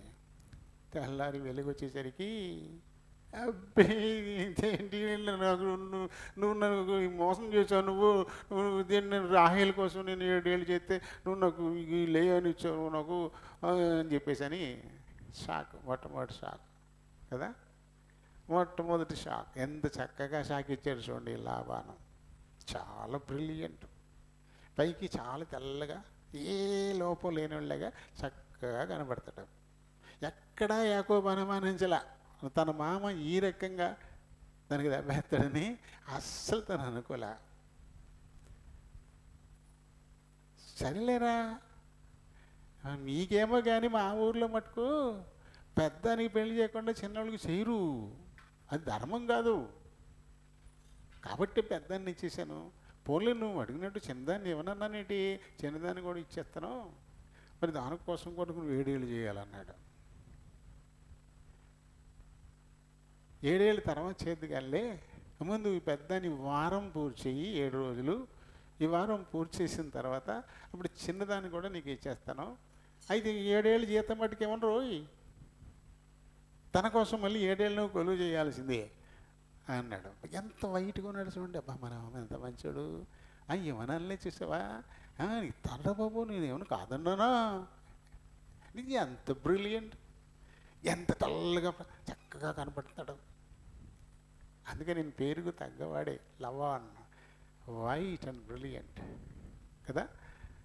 అంతే. ఆ రకంగా వారం పూర్తి చేసాక ఇప్పుడు వారం రోజుల్లోనే 2 భార్యలు అయ్యారు ఈయనకి. లేయా భార్య అయింది, వారం గడిచేసరికి రాహేలు కూడా భార్య అయింది. మళ్ళీ లేయా దాసిని కూడా ఇచ్చేసాడు, జిల్ఫా. తర్వాత రాహేలు దాసిని కూడా ఇచ్చేసాడు, బిల్హా. అంటే ఇప్పుడు 4 భార్యలు ఒక్కడగా వచ్చాడు. ఇప్పుడు 4 భార్యలు అయ్యారు. మొత్తం మీద పిల్లలు పెట్టుకొచ్చేస్తారుగా. 7 ఏళ్ళు అయినప్పటికీ కొలువు మొదలెట్టాడు. అక్కడి నుంచి 7 ఏళ్ల పాటు 4 భార్యలతో కాపురం చేస్తారు. నెలల తేడాలోనే పిల్లలు పట్టుకుంటూ వచ్చేస్తుంటారు. చూడు ఎంత వేగంగా వృద్ధి పొందేస్తా ఉన్నాడు. 7 + 6 ఒక 13 సంవత్సరాల కాలంలో 11 మంది కొడుకులు ఒక కూతుర్ని సంపాదించుకున్నాడు. 7 ఏళ్ళు పాలిర్తనం, 6 సంవత్సరాలు తన కోసం పనిచేసుకున్నాడు. ఈ 13 ఏళ్ల కాలంలో 11 మంది కొడుకులు, ఒక కూతురు. దేవుని ఆశీర్వాదం ఎలా ఉంటుందో చూడండి. ఒక్కడు ఒక కర్రపల్ల భుజాన్ని వేసుకొని వచ్చాడు. ఇప్పుడు 4 భార్యలు, 11 మంది కొడుకులు, ఒక కూతురు. ఇక్కడ కూడా మనం ఒకటి చూడాలి. యాకోబు లేయాను ప్రేమించలే, తప్పకుండా భార్య అయింది అంతే. తనకే తను ప్రేమించిందల్లా రాహేల్ని. 14 ఏళ్ళు కొలువు కూడా రాహేల్ కోసమే చేశాడు, లేయా కోసం ఒక్కరోజు కూడా చేయలే. కాబట్టి భర్త ఆదరణకు తను కాస్త దూరంగా ఉంది, నిరాదరణకు లోనయ్యింది. ఎందుకంటే తనకి కళ్ళు కొంచెం జబ్బు కళ్ళు అంట, కొంచెం అందవికారంగా ఉంటుంది అన్నమాట. అందుకని దేవుడు ఏం చేశాడు తెలుసా, లేయా గర్భాన్ని తెరిచాడు. ముందు లేయా 6 కొడుకుల్ని కూతుర్ని అందే. 6 కొడుకుల్ని కూతుర్ని అందలేయా. తనకు దాసిగా ఇవ్వబడిన జిల్ఫా కూడా 2 కొడుకులకు అందే. పేర్లు లేయాకి పుట్టిన వాళ్ళు రూబేను, షిమ్యోను, లేవి, యూదా, ఇస్సాకారు, జెబులూను. కూతురు దీనా. తనకి ఇవ్వబడినటువంటి దాసి జిల్ఫా. దాసీలకి సొంతంగా ఏం ఉండదు, వారికి ఏదున్నా యజమానురాలదే మొత్తం. అంటే మన దొడ్లో ఆవు, దాని పాలు మనయే, దాని పిల్ల మందే, వేసిన పేడ మంది అన్నీ మనయే కదా. దానికంటూ ఏం ఉండదు. అదే రీతి దాసులకు కూడా అదే పరిస్థితి. కాబట్టి జిల్ఫాకి తనకంటూ ఏముండదు. తన కడుపును పుట్టిన బిడ్డలు కూడా లేయా పిల్లలే. అందుకని జిల్ఫాకి గాదు, ఆషేరు, మొత్తం 6 + 2 8 మంది కొడుకులు, ఒక కూతురు లేయా సంతానంగా వచ్చింది. ఎవరిని ఎక్కువ ఆశీర్వదించాడు దేవుడు? తనంతగానో ప్రేమించే రాహేలు. ఆ మామ దగ్గర ఉన్నప్పుడు పుట్టినోడు ఒకడే యోసేపు. మార్గ మధ్యంలో పుట్టాడు బెన్యామీను. ఆయన కానీ చచ్చిపోయింది రాహేలు. ఇక్కడ మటుకు ఒక బిడ్డే. అయితే తన దాసి అయినటువంటి బిల్హా, తనకి దాను, నఫ్తాలే పుట్టారు. అక్కడ మట్టుకు చూస్తే, పద్దనరాముల మట్టుకు చూస్తే, లేయా 8 మంది కుమారులతో కుమార్తెతో ఆశీర్వదింపబడితే రాహేలు కేవలం 3 కొడుకుల మట్టుకే కలిగి ఉంది. అంటే ఎన్ని రెట్లు? అమ్మాయి కూడా కలిపితే 9 కదా వాళ్ళు, వీళ్ళు 3. ఎన్ని రెట్లు? 3 రెట్లు లేయని దేవుడు ఆశీర్వదించాడు. ఎందుకంటే నేను ఆదరణ పొందలేకపోతున్నాను, నేను ప్రేమించబడలేకపోతున్నాను అని అనుకునేటువంటి వారిని ఎప్పుడు కూడా దేవుడు విడిచిపెట్టడం, వారి పక్షమై ఉంటాడు. వారిని ఎక్కువగా ఆశీర్వదించడానికి ఈ లేయా వృత్తాంతాన్ని మనం ఇక్కడ మాదిరిగా తీసుకోవచ్చు. కాబట్టి ఎవరో మనల్ని నిరాదరణగా చూస్తున్నారు, మనల్ని ఎక్కువగా ఇష్టపడట్లేదు, మనతో సంభాషించట్లేదు, మనతో సహవాసం చేయట్లేదు, ఇలాంటివేమీ మనసులో పెట్టుకోవాల్సిన అవసరత లేదు. ఎందుకంటే భూమి దాని సంపూర్ణత ఎవరిదయ్యిందో ఆయన నీ పక్షాన ఉంటాడు, ఆయన నీ పక్షాన ఉంటాడు. కాబట్టి చూడండి, లేయా ఎన్ని రెట్లు ఆశీర్వదింపబడింది, ఎన్ని రెట్లు, 3 అది 9 ఏకంగా, ఎన్ని రెట్లు చూసారా?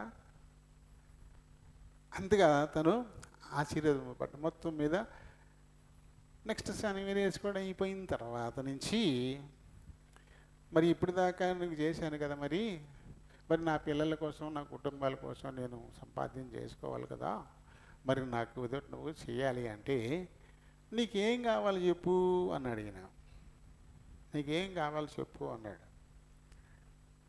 చెప్పండి, నువ్వు నాకేం ఇవ్వక్కర్లేదు, నేను ఒక పద్ధతి చెప్తాను, నువ్వు ఆ ప్రకారం చెయ్యి అన్నాడు. ఏంటంటే ఒకసారి ఈ మందలన్నీ చూడు, ఈ చూసిన తర్వాత నాకు ఒక మందను అప్పచెప్పు. వాళ్ళ కొడుకులు ఉన్నారు లాభానికి, కొడుకుల అధీనంలో కొన్ని మందలు ఉంటాయి, యాకోబు గారి కొన్ని మందలు ఉంటాయి. నేను మేపేటువంటి నా మందల్లో మచ్చలైనా పొడలైనా ఉండి పుట్టే పిల్లలైతే నాకు జీతం, నువ్వు ఇంత జీతం అని నువ్వు ఇవ్వక్కర్లేదు. ఒకవేళ ఒక్క మచ్చలేనిది పుట్టలేదనుకో నాకు జీతమే లేనట్టే. మచ్చలైనా పొడలైనా ఉండేవి నా జీతం అవుతాయి, నువ్వు అలా ఏర్పాటు చేయి, అలా ఒప్పుకో అన్నాడు. సరే అలాగే అని చెప్పేసి, అలాగే చక్కగా సంతోషంగా మంచోడు బలేవాడు ఆయన చెప్పేసి ఏం చేశాడు, మొత్తం ఆ మందలో పడలు మచ్చలు ఉండే పోతులన్నీ ఏరేసి, మచ్చలు పడలు ఉండే పోతులన్నీ ఏరేసి తన కొడుకుల చేతికి అప్పచెప్పేసి యాకోబు మందలను కాసే స్థలానికి, అతని కొడుకులు మందలను కాసే స్థలానికి 3 రోజుల ప్రయాణం అంత దూరంలో పెట్టేశాడు. అంటే సాధారణంగా ఏవి దాటుతాయో వాటి లక్షణాలు పిల్లలకు వస్తాయి, అంతే కదా. ఇప్పుడు పిల్లలు పుట్టారంటే తండ్రి పోలిక ఉంటుంది కదా, అక్కడ కూడా అదే. ఇప్పుడు అక్కడ మచ్చలు పొడలు లేనటువంటి పోతుల్నే ఉంచాడు, మచ్చలు పొడలు ఉన్నటువంటి తీసేసాడు. అంటే యాకోబుకి ఒక్కటి కూడా జీతం రాకూడదు, అది లాభాను ఆలోచన. ఎంత బ్రిలియంట్ చూడండి, అలా చేసేసాడు. అయినా ఈయనేమి మాట్లాడలే, నువ్వు ఇది అన్యాయం, ఇది అక్రమం, ఈ మచ్చలు ఉన్నాయి లేకుండా నువ్వు తోలేసావు అని ఏం అడగల. అడగకుండా మామూలుగా తన ప్రయత్నం తను చేస్తూ ఉన్నాడు.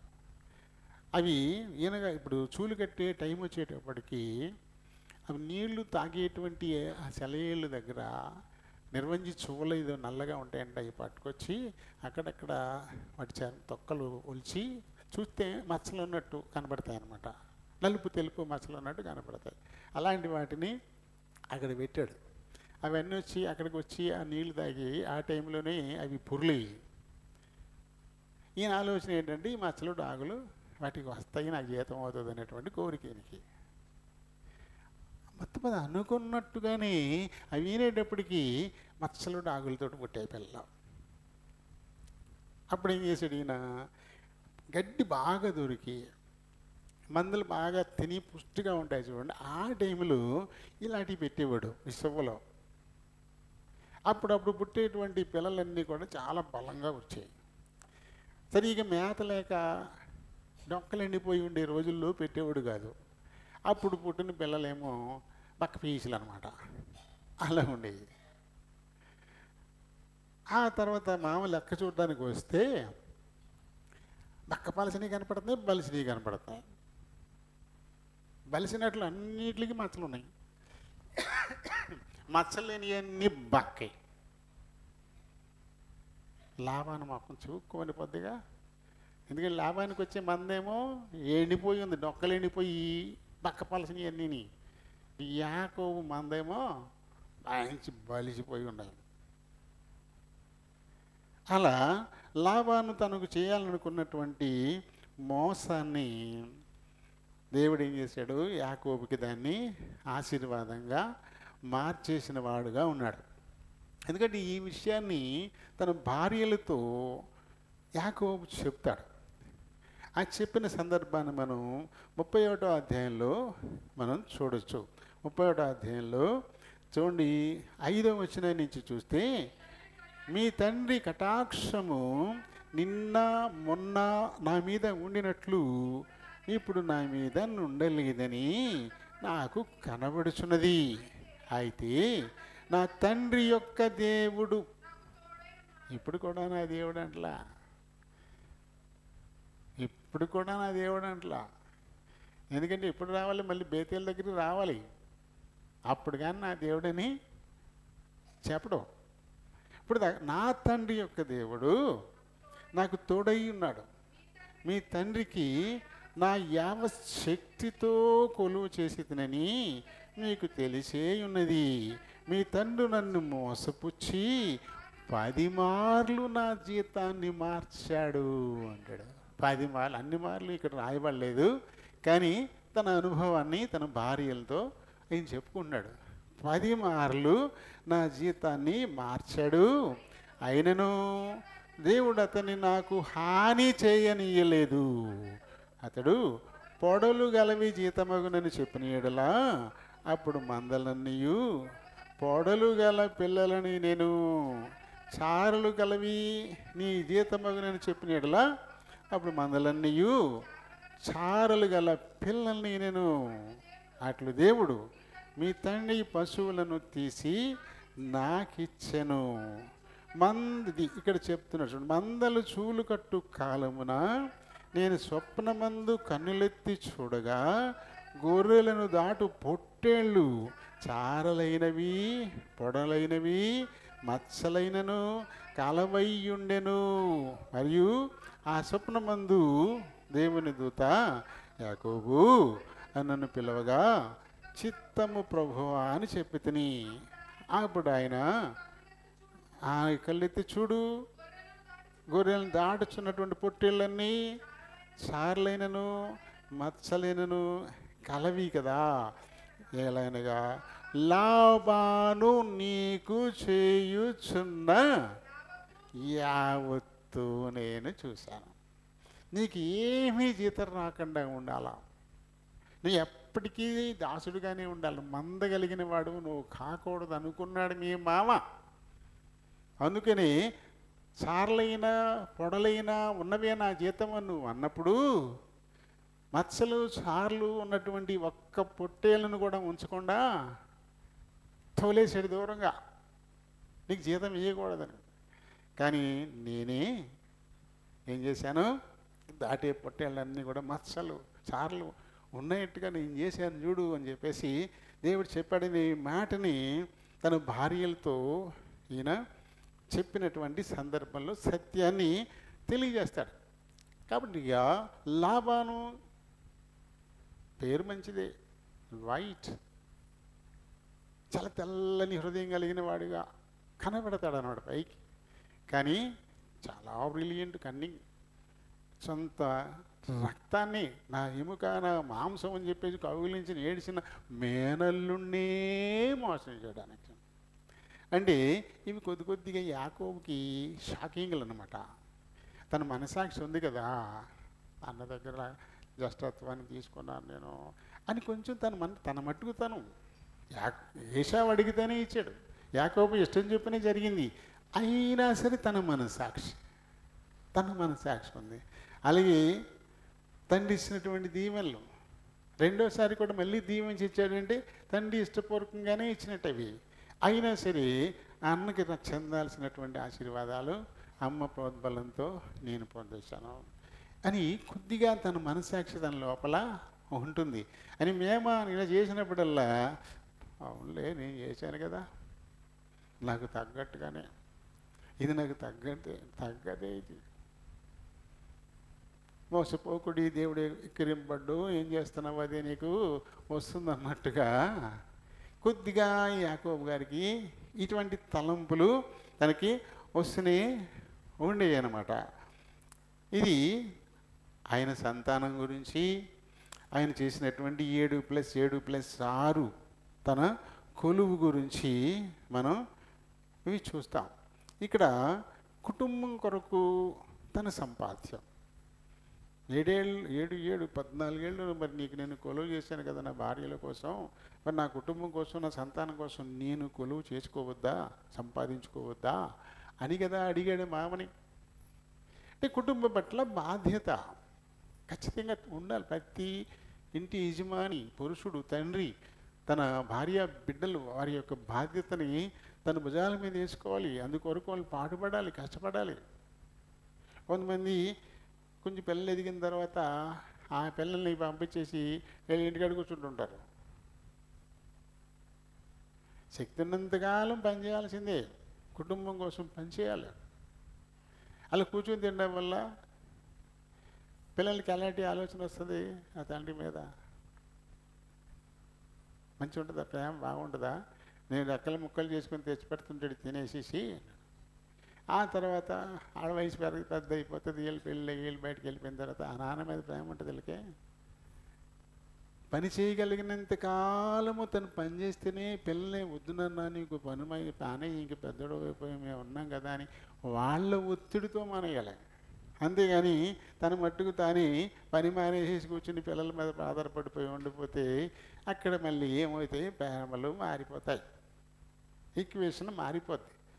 మనకి తిమోతికి రాసిన మొదటి పత్రికలో 5వ అధ్యాయంలో 8వ వచనంలో మరి మన పితరుడైన పౌలు ఏవడైనను స్వకీయులను విశేషముగా తన ఇంటి వారిని సంరక్షింపకపోయిన యెడల వాడు విశ్వాస త్యాగం చేసిన వాడై ఆ విశ్వాసి కంటే చెడ్డోడైపోతాడ. చూడండి, యాకోబు ఏం చేశాడు? నా భార్యల కోసం నీకు 14 ఏళ్ళు కొలువు చేశాను కదా, మరి నా పిల్లల కోసం నేను సంపాదన చేసుకోవద్దా అని చెప్పేసి 6 సంవత్సరాలు తన పిల్లల కోసం తన భార్యల కోసం కష్టపడ్డాడు యాకోబు ఒక్కడు. అంటే దేవుని ఆజ్ఞ అది చెయ్యాలి, తప్పదు. వయసు ఉన్నంత వరకు, శక్తి ఉన్నంత వరకు, పని చేయగలిగినంత వరకు పని చేస్తూనే ఉండాలి. ఇంక ఎప్పుడు బాగా వంగిపోయినప్పుడు పిల్లలే ఆ తండ్రి వంగిపోయాడు కదా, బలహీన అయిపోయాడు, ఇంకొద్దని నాన్న మీరు వెళ్ళబాకండి, ఇంకా వద్దు, మేము ఉన్నాం కదా, మేము చూసుకుంటామని వాళ్ళు ప్రేమగా మానిపించారనుకోండి, అప్పుడు ఆ తండ్రి మీద పిల్లల ప్రేమ పోదు. మా నాన్న వంగిపోయేదాకా మా కోసం కష్టపడ్డాడు అనేటువంటి కృతజ్ఞత ఉండిపోద్ది. అది చెయ్యాలి. అది ఇవ్వడం కోసమే ఎలాంటి ఆజ్ఞ పెట్టాడు దేవుడు. తన స్వకీయులు, ముఖ్యంగా తన కుటుంబం, తన పిల్లలు, వారి కోసం ఖచ్చితంగా కష్టపడాలి. కష్టపడిపోతే విశ్వాస త్యాగం చేసిన వాడే అవిశ్వాసి కంటే హీనమైపోతాడు అని చెప్పేసి అక్కడ ఆయన మాట ఇచ్చిన వాడుగా కూడా మనం చూస్తాం. ఇంకా తర్వాత జీతం విషయం గురించి చెప్పాను కదా, ఇప్పుడు దాకా మనం చదివేశాం కదా, ఎందుకంటే టైం కూడా 11-8 నిమిషాలు అయిపోయింది. ఈ భాగంతో మనం ఆపేద్దాం. ఈ రెండవ భాగం ఏంటి? హారాను పారిపోవుట. దానిలో మరి బేతేలు లేదా లూజు, బేతేలు పరలోక ద్వారం. మనం అందరం పేరండి అదే పెట్టాను నాన్న, బేతేల్, ఇది పరలోక ద్వారం అని చెప్పేసి. ఆ తర్వాత అదే బేతేల్ దగ్గరికి వచ్చి యాకోబు గారు ఏల్ బేతేల్ అన్నాడు. అందుకని పైన ఏల్ బేతేల్ అయింది, కింద బేతేలే, మొదట బేతేలే అని తిరిగి మళ్ళీ వచ్చి అక్కడ బలి అర్పణ చేశాడు. బలిపీఠాన్ని కట్టి అర్పణలు అర్పించినప్పుడు అక్కడ దీన్ని ఏల్ బేతేల్ అన్నాడు. ఏల్ బేతేల్ అంటే బేతేలు దేవుడే దేవుడు అని చెప్పేసి అక్కడ ఆ పేరు ఆయన పెట్టాడు. అందుకనే మనం కింద దాన్ని మనం బేతేలని, పైన ఉన్నదాన్ని మనం ఏల్ బేతేలని, రెండింటినీ మనం ఇక్కడ పెట్టుకున్నట్టుగా మనం కదా. చూడండి, మరి ఇందులో యాకోబు గారు ఎన్ని మైళ్ళు ప్రయాణం చేశాడు ఒక్కడుగా. అన్ని మైళ్ళ ప్రయాణంలో తోడ్పడ్డది ఎవరో? ముందుండి నడిపించింది దేవుడే, వెనుకుండి కావలి కాచింది దేవుడే. ఎక్కడికి చేరాలో అక్కడికి నేరుగా మేనమామింటికి చేర్చేశాడు. ఈ అనుభవం చూడండి. ఎలియాజరు అలాంటి అనుభవమే. రెబ్బకమ్మను అక్కడే కనుక్కున్నాడు. ఆ రెబ్బకమ్మ కొడుకు వచ్చి అక్కడ మళ్ళీ తన మేనమామ కూతుర్ని అక్కడే కనుక్కున్నాడు. అక్కడి నుంచి మేనమామింటికి అదే అనుభవం, అదే బావి, ఆ నీళ్ళతో చేతి పెట్టుకునేటువంటి పరిస్థితి అదే. ఆ తర్వాత మోషేకి ఇలాంటిదే రిపీట్ అవుతుంది. మిద్యాను దేశం వెళ్ళిన కాడ మళ్ళీ అక్కడ ఊరు చివర బావి, అక్కడ రఘుయేలు పిల్లలు 6 కూతురు లెక్క. ఆయనకి అందరూ ఆడపిల్లే. వాళ్ళందరూ గొర్రెలు కాసేవాళ్ళు. అందులో పెద్ద అమ్మాయి సిప్పోరా తన్ని చేసుకుంటాడు మోషేకి చేస్తాడు ఆయన రఘుయేలు. అయితే కలుసుకున్నది ఎక్కడ అంటే ఇక్కడే. అక్కడే కూడా మగ పిల్లలు వారి మందలకి నీళ్ళు పెట్టుకోవడానికి వీళ్ళని తరిమేస్తారు. వీళ్ళని తరిమేస్తే అప్పుడు మోషే లేచి వాళ్ళందరినీ తరిమేసి ఆ రాయి పొరులించి నీళ్ళు పోసి ఈ నీళ్ళు పెడతాడు. అప్పుడు ఇంటికి వెళ్ళాక ఏమ్మా మీరు పెందలాడ వచ్చేసారేంటని అడుగుతాడు ఆయన. ఎవరో ఒక ఆయన ఒక పరిస్థితులు వచ్చాడు, మాకు సాయం చేశాడంటే, మరి ఇంటికి తీసుకురాలేదేమ్మా వాళ్ళు వదిలేసారా అంటే తీసుకొస్తారన్నమాట. ఎవరు బాబు ఏంటి నువ్వు అని అడిగితే ఈయన పుట్టుపూర్వోత్తరాలు చెప్తాడు. నేను ఐగుప్తు నుంచి వచ్చాను. అమ్మో నువ్వెవరివి? మా తండ్రి మనవడమేనా నువ్వు? ఎందుకంటే మిద్యాని కూడా అబ్రాహాం కొడుకే. మిద్యానీయులు అబ్రాహాం సంతానమే. కాబట్టి మళ్ళీ మోషే సరిగా అక్కడికే వచ్చిన వాడు. అది వేరే చరిత్ర. సరేండి. ఇక్కడ మటుకు చూస్తే తర్వాత ఈయన యాకోబు ప్రయాణం జరిగింది. ఆ తర్వాత హారానులోకి కదా. అయితే తర్వాత ప్రమాణాన్ని నిలబెట్టుకోవడం అనేది చాలా ముఖ్యం. ఈయన ప్రమాణం చేసేసాడు కదా. 28, 20 వచనం నుంచి దేవునికి ప్రమాణం చేసేసాడు. నేను తిరిగి నా తండ్రి ఇంటికి క్షేమంగా వస్తే దేవుడు నాకు తోడయుండి ఈ మార్గంలో నన్ను కాపాడి తినడానికి ఆహారం ఇలాగ ఏన్ని చేసేసాడు. ఇదిగో ఈ రాయి మందిరం అవుతుంది, నువ్వు నాకు ఇచ్చిన దాంట్లో 10వ భాగం నేను నీకు ఇచ్చేస్తాను నువ్వు ప్రమాణం చేసిన తర్వాత ప్రమాణం చేశాడు కదా. అందుకని ఈ ప్రమాణ విషయాన్ని మనం ఎప్పుడు గుర్తుపెట్టుకోవాలా. ఆయన ప్రమాణాన్ని మీరాడా అయితే మీరలేదా, తనకేం సంభవించే అనేటువంటివి మనం తర్వాత మనం దాని గురించి మాట్లాడుకుందాం. ద్వితీయోపదేశకాండం 23వ అధ్యాయం 21వ వచనం నుంచి మనం చూస్తాం. అక్కడ దేవుడు చెప్పినటువంటి మాట కదా, నువ్వు మొక్కుబడి చేసుకున్నప్పుడు నీవు నీ దేవుడైన యెహోవాకు మొక్కుకున్న తర్వాత ఆ మొక్కుబడిని చెల్లించడానికి నువ్వు ఆలస్యం చేయకూడదు. నీ దేవుడైన యెహోవా తప్పక నీ వలన దానిని రాబట్టుకుంటాడు, అది నీకు పాపం అవుతుంది. 34వ అధ్యాయంలో పాపం అవుతుంది, 35వ అధ్యాయంలో చెల్లించుకున్నట్టుగా మనం తర్వాత చూస్తాం. అలాగే ప్రసంగిలో 5వ అధ్యాయము 4, 5 వచనాలు కూడా అసలు నువ్వు ప్రమాణమే చేయకుండా ఉండాలి, చేస్తే వెంటనే తీర్చాలి. ఖచ్చితంగా ప్రమాణం చేసి తీర్చకుండా ఉండడం కంటే చేయకుండా ఉండడం మంచిది కదా అని ఆ జ్ఞాని అయిన సొలొమోను అక్కడ ప్రస్తావిస్తాడు. అలాగే క్రొత్త నిబంధనకు వచ్చేసరికి యేసు ప్రభు కూడా ఒక మాట చెప్తారు కదా. మత్తయి సువార్త 5వ అధ్యాయంలో 33 నుంచి చూస్తే ఆడేమంటాడు చూడండి. మరియు నీవు అది స్పష్టంగా రావాలి. అప్రమాణము చేయక నీ ప్రమాణములను ప్రభువునకు చెల్లించాలి. నువ్వు అప్రమాణం అంటే చెల్లించకపోవడం.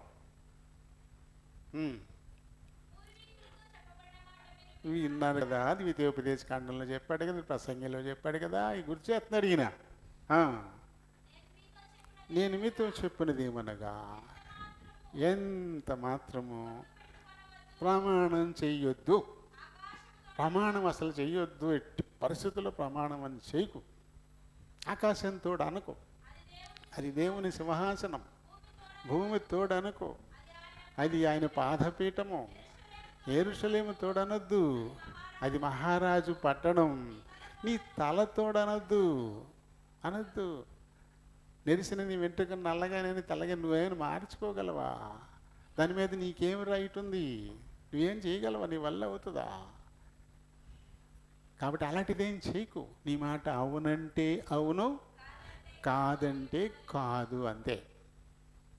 అవునంటే అవును, కాదంటే కాదన్న ప్రమాణాలు ఎందుకు? ఇంకా ఇస్తాను అన్నప్పుడు ఇచ్చేవాడికి ప్రామిసులు అక్కర్లా. ఇస్తానంటే ఇస్తాను అంతే. దీనికోసం మళ్ళీ ప్రామిస్ ఏం చేయక్కర్లేదు, ఓట్లు ఏం పెట్టక్కర్లేదు, పనిలే.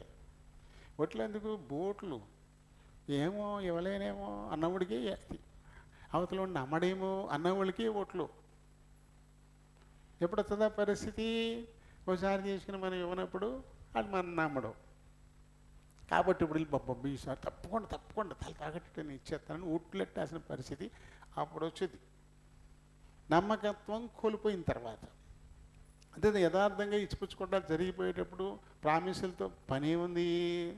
ఈ మాట అవునంటే అవును, కాదంటే కాదు ఉండాలి తప్ప ఇలాంటి ప్రమాణాలు ఏమీ చేయొద్దు. చేయడం వల్ల యాకోబు అప్రమాణికుడు అవ్వడం వల్ల ఏం జరిగిందో మనకి 34వ అధ్యాయంలో తెలుస్తుంది.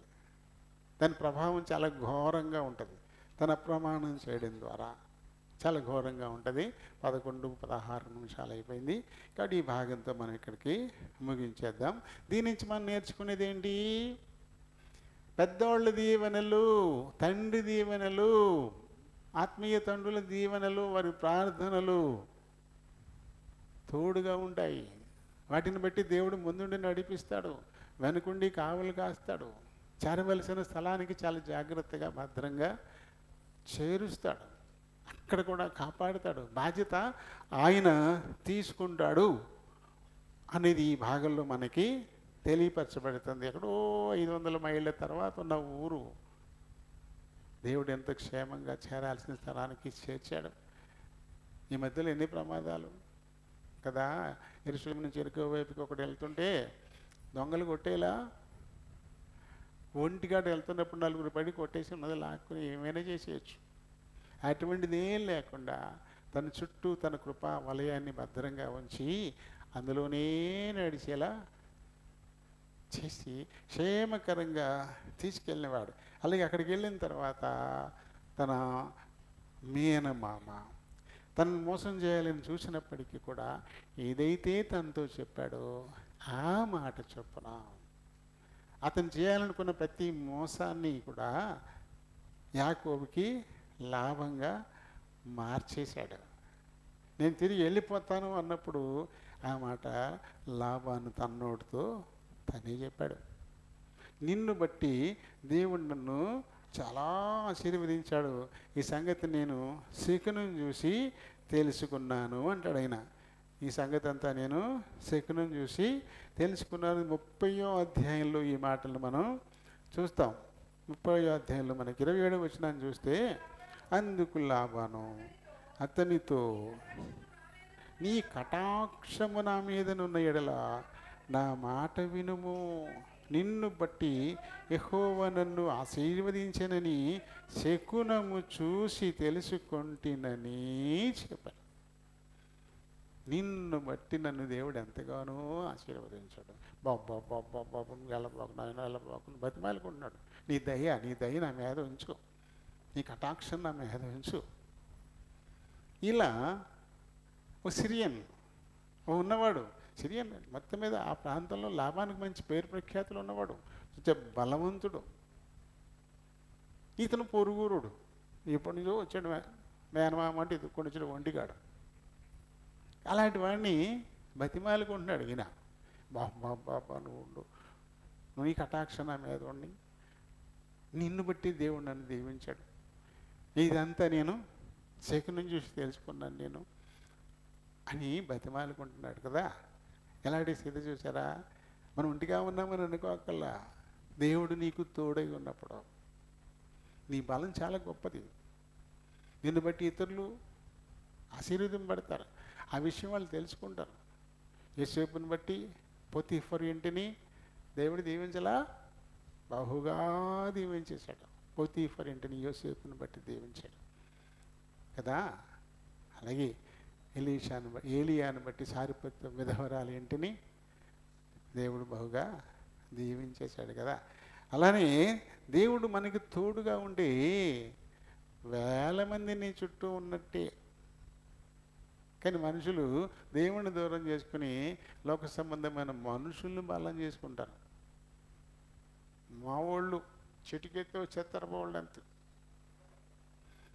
ఇలాంటి అహంకారాలు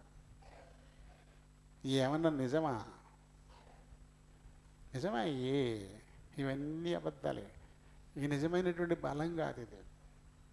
రాజులను బట్టో, గుర్రాలను బట్టో, మునాస్తిని బట్టో, ఇంటి పేరులను బట్టో, అదే అంగబలం అంటారు దాన్ని.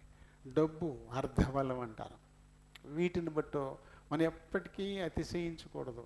ఇవేవి మనకి శాశ్వతంగా మనతో ఉండవు. ఇది ఎప్పటికీ నీతో ఉండేది నీ దేవుడే. అది అల్టిమేట్ అంతే. ఆ బలాన్ని మించింది ఇంకొకటి లేదు. దాన్ని ఏది కూడా బీట్ చేయలేదు. కాబట్టి మామ చేత మోసగించబడిన యాకోబు బహుగా వర్ధిల్లిపోయాడు. ఆ మామే వచ్చి నా మీద దయ చూపించు, కటాక్షం ఉంచు, ఉండు బాబు, ఉండు నాతో పాటు వెళ్ళిపోకుండా బాబు అని బతిమాలుకునేటువంటి పరిస్థితి అక్కడ వచ్చింది. అప్పుడు చూడండి యాకోబు ఎంత వాల్యుబులో. ఆ విలువ తనకి ఎలా వచ్చింది? ఆయన తోడై ఉన్న దేవుని వల్ల. ఈ దేవుడు నీకు ఎప్పుడు తోడుగా ఉన్నాడని విశ్వాసం నిన్ను కూడా ప్రత్యేకం చేస్తాడు. దేవుడి మాటల్ని దీవించునుగా. ప్రేమ కలిగిన మా ప్రియ పరలోకపు తండ్రి, కృప కలిగిన మా దేవ, వందనాలు స్తోత్రాలనైనా. మీ కృప చెప్పున ఇంతవరకు మా మధ్య నుండి ఆదికాండం 28వ అధ్యాయంలో తన మపితుడైనటువంటి మరి యాకోబు, ఇస్సాకు దీవెనలు అందుకుని వెళుతున్నటువంటి యాకోబును మీరు ఏ రీతిగా సంధించారో, మిమ్మల్ని మీరు ఏ రీతిగా తనకి కనపరుచుకున్నారు, ఆ జరగబోయే విషయాల్ని ఏ రీతిగా తెలియపరిచారు నాయన, వీటన్నిటిని మా ముందుకు మీరు తీసుకొచ్చారు. ఆయన సమయంలో మా పితుడైన యాకోబు కూడా మరి ప్రమాణాలు చేసిన వాడిగా కూడా కనబడతా ఉన్నాడు. ఆ తర్వాత మీరు మా ఇంటికి వచ్చిన తర్వాత మీరు యాకోబుని ఏ రీతిగా మీరు వర్ధిల్ల చేశారు.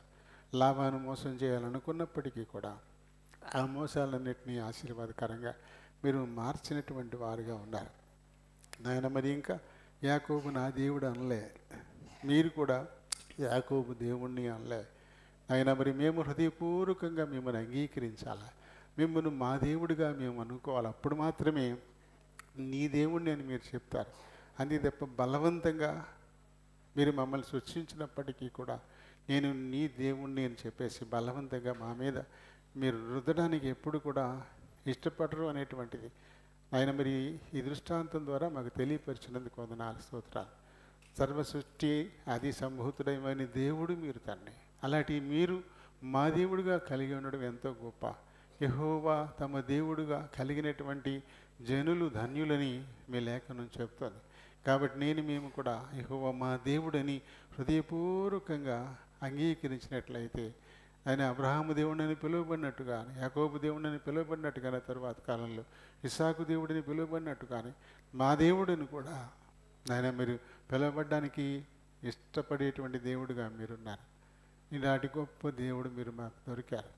అందుకే మీకే కృతజ్ఞతాస్తుతులు. ఇప్పుడు మా ప్రియులు ఆరాధించబోతున్నారు. మీరు ఆత్మయ్య ఉన్నారు కనుక ఆత్మతో సత్యముతో ఆరాధించడానికై సహాయం చేయమని ప్రభువును రక్షకుడునైనా యేసునామములో ఈ మనవులు సమర్పిస్తూ ఉన్నాను మా పరమ తండ్రి. ఆమేన్. ఆమేన్. పేతురు మొదటి పత్రిక 1వ అధ్యాయము 16-17 వచనాలను మనం చదువుదాం. నేను పరిశుద్ధుడై ఉన్నాను కనుక మీరును పరిశుద్ధులై ఉండుడని వ్రాయబడి ఉన్నది. కాగా మీరు విధేయులకు పిల్లలై మీ పూర్వపు అజ్ఞాన దశలో మీకుండిన ఆశలను అనుసరించి ప్రవర్తింపక మిమ్మును పిలిచిన వాడు పరిశుద్ధుడై ఉన్న ప్రకారము మీరును సమస్త ప్రవర్తన యందు పరిశుద్ధులై ఉండుడి. పక్షపాతము లేకుండా క్రియలను బట్టి ప్రతి వానిని తీర్పు తీర్చువాడు తండ్రి అని మీరు ఆయనకు ప్రార్థన చేయుచున్నారు గనుక మీరు పరిశుద్ధులై ఉన్నంత కాలము భయముతో గడుపుడి. దేవుడు పరిశుద్ధ వాక్యం దీవించును గాక. ఆమేన్. ప్రేమ కలిగిన మా ప్రియ పరలోకపు తండ్రి, కనికర సంపన్నుడా, వందనాలు, స్తోత్రాలు. మరొక మారు మీ కృపాచేతనకు వస్తున్నాం. మా వెనుకడిలోనికి తేబడిన లేఖన భాగాన్ని దీవించండి తండ్రి. లేఖనాన్ని బట్టి దేవుని బలహీనుడు బాబా, నేను మాట్లాడడానికే నిలబడబోతుండగా నన్ను ఖాళీ చేసి మీ చిత్తానుసారమైన మాటలన్నటి నుంచి మీరే మాట్లాడుకుని మహిమ తీసుకోండి. చేర్చబడిన మా పిల్లలందరిని బట్టి వందనాలు తండ్రి. కొద్ది సమయం నీ బిడ్డలు తమ హృదయాలు చెవులి పరలోకపు గగన వైపు కేంద్రీకరించలాగా సహాయం చేయమని ప్రభువును మా రక్షకుడినైనా యేసునామములో ఈ మనవులు సమర్పిస్తున్నాను మా పరమ తండ్రి. ఆమేన్. Praise the lord. దినములు ఎంత త్వరగా వేగంగా జరిగిపోతున్నాయి కదా.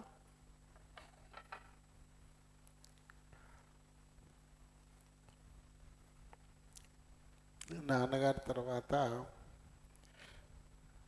దేవుడు నాకు ఈ బాధ్యతలను అప్పగించి 20 ఏళ్ళు పూర్తయి 21వ సంవత్సరం నడుస్తుంది. ఎంత త్వరగా నిన్న మొన్నే మీ కష్టాలు పడినట్టుంది, నిన్న మొన్నే చాలా ఇబ్బందులు పడినట్టుకుంది. కానీ అప్పుడే చూస్తుంటే మొన్న జనవరికి కల్లా 20 పూర్తయిపోయాయి. 21 కూడా ఇంకా వెళ్ళిపోవడానికి సిద్ధంగా ఉంది. నేను పైన ఇల్లు కట్టుకుని కూడా 20 ఏళ్ళు పూర్తి అవుతున్నాయి. పైన స్టే వేసుకుని 20 సంవత్సరాలు అయిపోతుంది. ఇంకా అప్పుడే నేను కళ్ళు ఆపరేషన్ చేయించుకుని 3 ఏళ్ళు అయిపోయినాయి. అప్పుడే 2 చేయించుకోవాలనుకున్నా అప్పుడే చేసుకుని 3 సంవత్సరాలు అయిపోయింది. అప్పుడే ఎంత త్వరగా రోజులు గడిచిపోతున్నాయి. మరి ఇల్లు కట్టి 10 సంవత్సరాలు పూర్తవుతున్నాయి. ఈ నెల 27వ తారీఖు, ఈ నెల 27 మరి 10వ వార్షికోత్సవం జరుపుకుంటాం. మరి సహోదరుడు ఇమాన్యుయల్ కృష్ణపర గారు వస్తారు. మన పక్కన ఏమన్నా యానతాన్ గారిని కూడా రమ్మన్నాం. మామూలుగా అది గురువారం వచ్చింది. అది గురువారం. ఈరోజు రాత్రి మీటింగ్ ఎలా 7 గంటలకు పెట్టుకుంటామో అలాగే పెట్టుకుని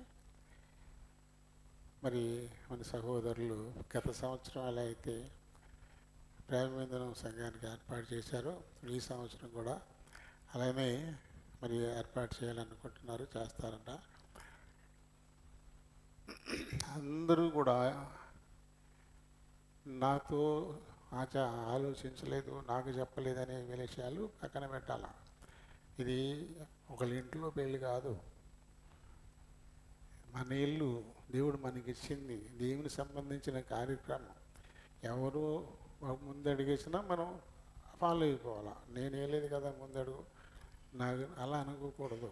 అందరూ ఏకీభవించే ముందుకెళ్ళాలి. ఎందుకంటే మరి దావీదు మరి ఏమన్నారైనా దేవుని మందిరానికి వెళ్దామని జనులు నాతో అన్నప్పుడు, రాజుగారు కదా లేవండి మందిరానికి వెళ్దామని బయలుదేరియాలి. ఆయన ఏమంటాడు, మనుషులు చెప్పారు, ప్రజలు చెప్తే ఆయన ఎంతో సంతోషపడిపోయాడంట. ఎందుకంటే ఇది మన ఇంటి పని కాదు, దేవుని ఇంటి పని. ఇలాంటి భేషజాలు ఉండకూడదు, ఈగోలు ఏమాత్రం ఉండకూడదు. అందరూ ఏకీభవించి ఈ కార్యక్రమాన్ని మనం ముందుకు తీసుకెళ్ళాలి. దేవుని కనపరచడం కోసం, ఇదంతా దేవుని కనపరచడం కోసం. కాబట్టి మరి 27వ తారీఖు చక్కగా దేవుని యొక్క మనం సంతోషిద్దాం. మనల్ని బట్టి దేవుడు ఆనందిస్తే అప్పుడు కదా ఆయన మనకు బలమై ఉన్న దేవుడు, మనకి ఆశీర్వాదాలు ఇచ్చేటువంటి దేవుడు కూడా. కాబట్టి మరి 27వ తారీఖు గురువారం మందిర ప్రతిష్టాపన. మరి 10 ఏళ్ళు అయిపోతాయి కాబట్టి 10వ వార్షికోత్సవాన్ని ఆనందోత్సాహాలతో జరుపుకుందాం. డిసెంబర్ 25 క్రిస్మస్ ఎలాగో పిల్లలకి పుట్టినరోజు చేస్తాం కదా బయట ఆడవిడిగాను. ఆడ బూతులు తిడతాడు, అయినా చేయడానికి పెద్ద పుట్టినరోజు చేస్తాం మనం. మరి దేవుని ఇల్లు, దేవుని ఇంటికి మనం చేయొద్దు, బర్త్డేలు సంతోషంగా చేయాలి. ఆయన నీ కృప చొప్పున ఈ పైన మందిరం నిర్మించి మొన్న ఎవరింటికి వెళ్తే అంటున్నారు, బయటికేమో అది అలా కనబడుతుంది కానీ లోపలికి వెళ్తే మినీ థియేటర్లా ఉంటుంది బాబుది, భలే ఉంటుంది మందిరంలో అని చెప్తున్నారు. మొన్న ఎవరింటికి వెళ్తే పైకి కనపడదు కదా, లోపలికి వస్తేనేమో ఏసీలు ఇవన్నీ చూసిపో మళ్ళీ మినీ థియేటర్లా ఉంటుంది, భలే ఉంటుంది మందిరం అని చెప్పేసి మన మందిరానికి వచ్చేవాళ్ళు కాదు, బయట వాళ్ళు అన్యులు ఎప్పుడో ఒకసారి చూసి వాళ్ళు చెప్పుకుంటున్నమాట. అంత చక్కటి ఇల్లు దేవుడు మనకి ఇచ్చాడు కదా. కాబట్టి దేవుని మనం మహిమపరచాలి. మన మాట, మన పాట, మన అడుగు, మన ఆలోచన అన్నిటి ద్వారా దేవుడు మహిమపరచబడాలి కదా. అలా కాకుండా భిన్నంగా మనం నడుచుకొని దేవునికి ఎదురెదగలమా ఏంటి? ఏమవుతుంది? దాని పని అలా జరిపించుకొని వెళ్ళిపోతాడు. ఎవరు లేకపోయినా ఆయన ఆగదు. ఆ ఇజ్రాయేల్ గారితో పోయింది, ఇంకేముంది మందిరమా గోంగూర అన్నారు ఆయన చనిపోయినప్పుడు. ఆయన ఉన్నప్పుడు ఎంత ఉంది? ఆయనతోటి పోయింది అన్నారు. అందుకే ఎన్ని రెట్లయింది ఇది, దానికి ఎన్ని రెట్లు అయిపోయింది, ఎంత వైభవం వచ్చింది. కాబట్టి మనుషులతో ఏమి ఉండదు, అది దేవుని ఇల్లు, దేవుని చిత్తం. అది ఏం నేను లేకపోయినా ఏమి ఆగదు. కాబట్టి నేను అనేటువంటిది తీసి మనం పక్కన పెట్టాలా. అలాంటి ఆలోచనలు అస్సలు ఉండకూడదు. ఎవరు పెద్దోళ్ళు లేరు, ఎవరు చిన్నోళ్ళు లేరు, అందరూ ఆయన పిల్లలే. అయితే ఇక్కడ తన దాసులకు అధికారం ఇచ్చారు, నువ్వు ఉన్నంతకాలం దీన్ని జాగ్రత్తగా నడిపించమని చెప్పేసి మనం పాడతాం కదా. ప్రభుని గృహము ఇద్దరయందున్నది, ప్రభుని గృహము ఇద్దరయందున్నది, తన దాసులకు అధికారం ఇచ్చి. ఎవరికి ఇచ్చారు అధికారం? ఎవరికి ఇచ్చారు? దేవుడు తన ప్రతినిధిగా తన దాసుని ఇక్కడ పెడతాడు. దేవుడు పెద్ద, ఆ తర్వాత ఆయన దాసుడే పెద్ద. ఇంకెవరు పెద్దవాళ్ళు ఉండరు ఇక్కడ. అందరూ సహోదరి సహోదరులు అంతే. నేను లేకపోతే ఇక్కడ ఏం లేదు అనుకుంటే తమను తాము వారు మోసపుచ్చుకుంటున్నారు. ఊహించుకునే దానికంటే తను ఎక్కువగా ఊహించుకుంటున్నారు. అది చాలా తప్పు. అది మనం వెనకబడడానికి తప్ప ముందుకెళ్ళడానికి ఉండదు. నేను చెప్తున్నాగా, దేవుని కృపను బట్టి నన్ను చాలా ఆశీర్వదించాడు. చాలా చాలా అంటే చాలా. కానీ అదేమి నాకేం అనిపించదు. నాకు అంత దేవుడు చేసి అస్సలు ఏమనిపించదు. ఎందుకు? ఈ లోక సంబంధమైనది ఏముంది మనకి? మన వెంట వచ్చేది ఇది. ఈ లోకంలో మనం ఎంత సంపాదించుకున్నా ఇవేమీ మన వెంట రావు. దేవుని కృపను బట్టి ఆ సూర్యరావు గారు ఆ స్థలం 5.5 సెంట్లు కొన్నాం. మన శుక్రవారమే రిజిస్ట్రేషన్ అయ్యింది అది. మరి చెప్పండి, ఇప్పుడు ఒకటి ఇచ్చాడు, నాకు ఇది ఇచ్చాడు, మళ్ళీ ఇది ఇచ్చాడు, దేవుడు అది ఇచ్చాడు, మళ్ళీ అది ఇచ్చాడు, ఎన్ని వచ్చినాయి? ఎంత అహంకారం, ఎంత గర్వం వచ్చాడు నాకు. ఏం ఉండదు. భయంగా ఉంటాను. భయంగా ఉంటుంది. దేవుడు ఇచ్చాడు, నాదేంటి? ఆయన కృప చొప్పున అది ఇచ్చాడు. ఆ పక్కన 4 ఉంది, అది కూడా మీరే తీసుకోవాలి బాబు అంటాడు ఆయన. చల్లేదండి కూడా అది కూడా తీసేసుకుందాం అంటున్నాం. ఎంత బరువు పెరిగే కొద్దీ ఆకు అణుగుంటుంది కింద, అప్పుడే కదా. అంతే తప్ప ఎగిరిపోతే సాతానుడు మనల్ని ఎగరగొడుతూ ఉంటాడు. సులువుగా చిక్కులు పెట్టు పాపం అదే మనల్ని రేపుతూ ఉంటాడు. ఉన్నది కూడా పారేసుకునేదే.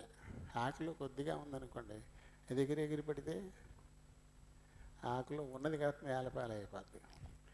ఎక్కువగా ఉందనుకోండి, అది ఎగరకూడదు, స్థిరంగా ఉంటుంది.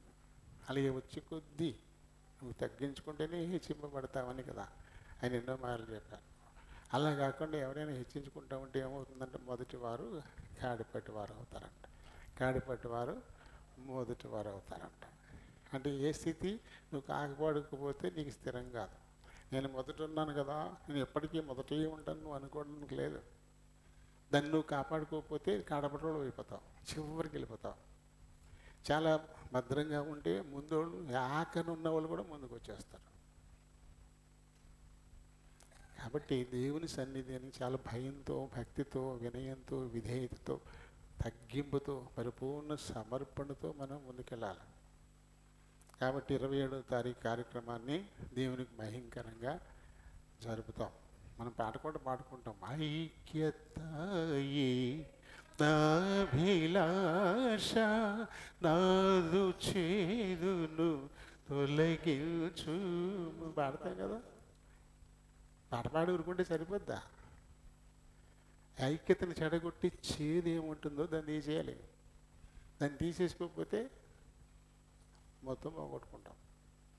మన అభిలాష ఐక్యత కావాలి. ఇది నా ప్రభువుల్లో, ఇది నాది, మాది అని అందరూ కూడా ఐక్యంతో ప్రభువు నామం మహింపరచబడడానికి మనం పని చేయాలి. అలా చేయకుండా ఉన్నాము అంటే లోపల ఏముందనమాట?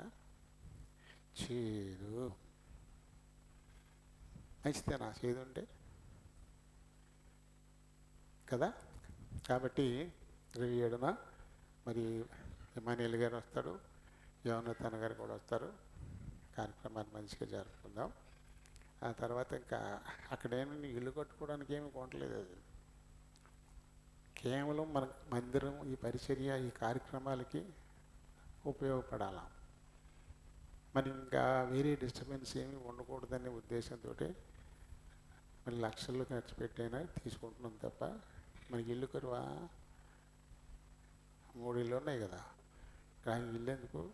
కొడుకు వెళ్ళి ఆ కొడుకు వెళ్ళి ఇల్లు కోసం ఏమి కొనడం లేదు. ఇప్పుడు అన్నిళ్ళు ఎవరైనా వస్తే మనకి డిస్టర్బెన్స్ అవుద్దనే ఉద్దేశంతో తీసుకోవడం తప్పితే చక్క చెరువుల్లో పొలాలు కొనుక్కోవచ్చు.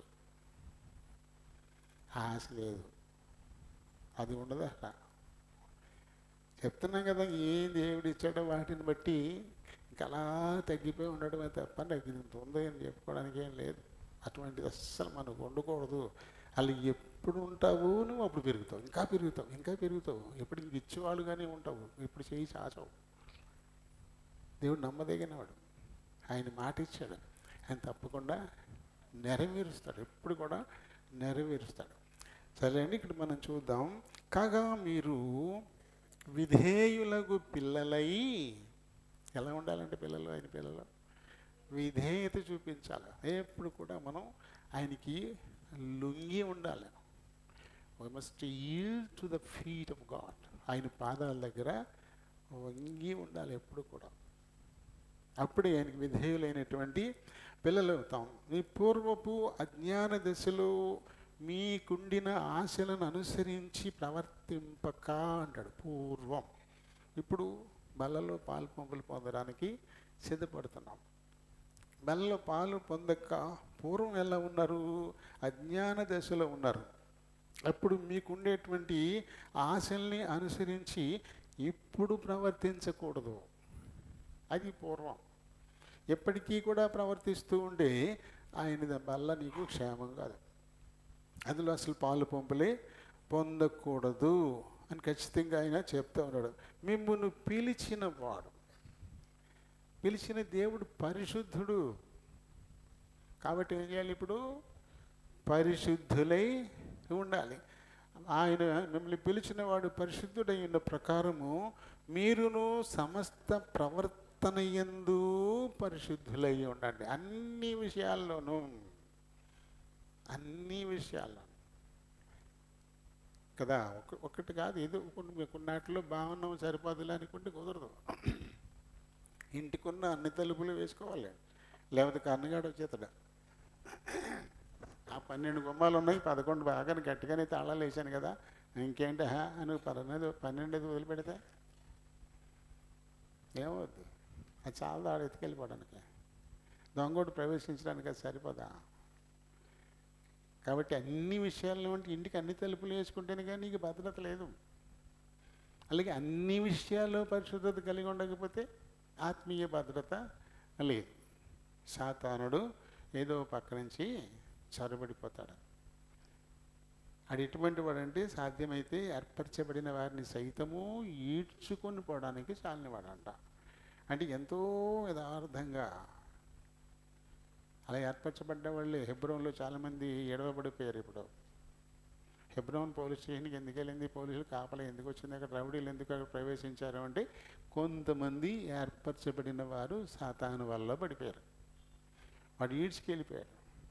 వారిని బట్టి ఎంతో వైభవంగా భక్సింగ్ గారు ఉన్నప్పుడు ఉన్నటువంటి హెబ్రోను ఇప్పుడు దాని మీద చీకటి నీడలు వచ్చేస్తున్నాయి, పోలీసుల పహారా.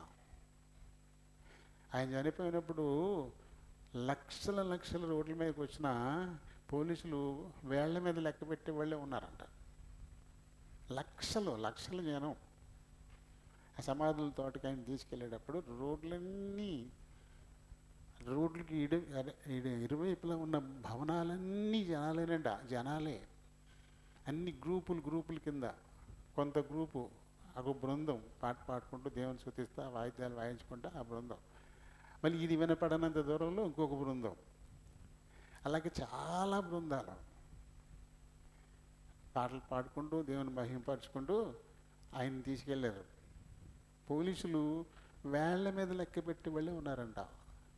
ప్రభుత్వం ముక్కును వేలేసుకుంది, అయ్యో బాబోయ్ ఇంత జనం, ఎంత ఇది, ఎంత క్షేమంగా ఇంత భద్రతగా సమాధానంగా వెళ్తున్నారు, ఎక్కడ చిన్న గలాట తోపులాట లేదు అని ప్రభుత్వమే ఆశ్చర్యపోయింది ఆయన ఫ్యూనరల్స్ కార్యక్రమానికి కదా.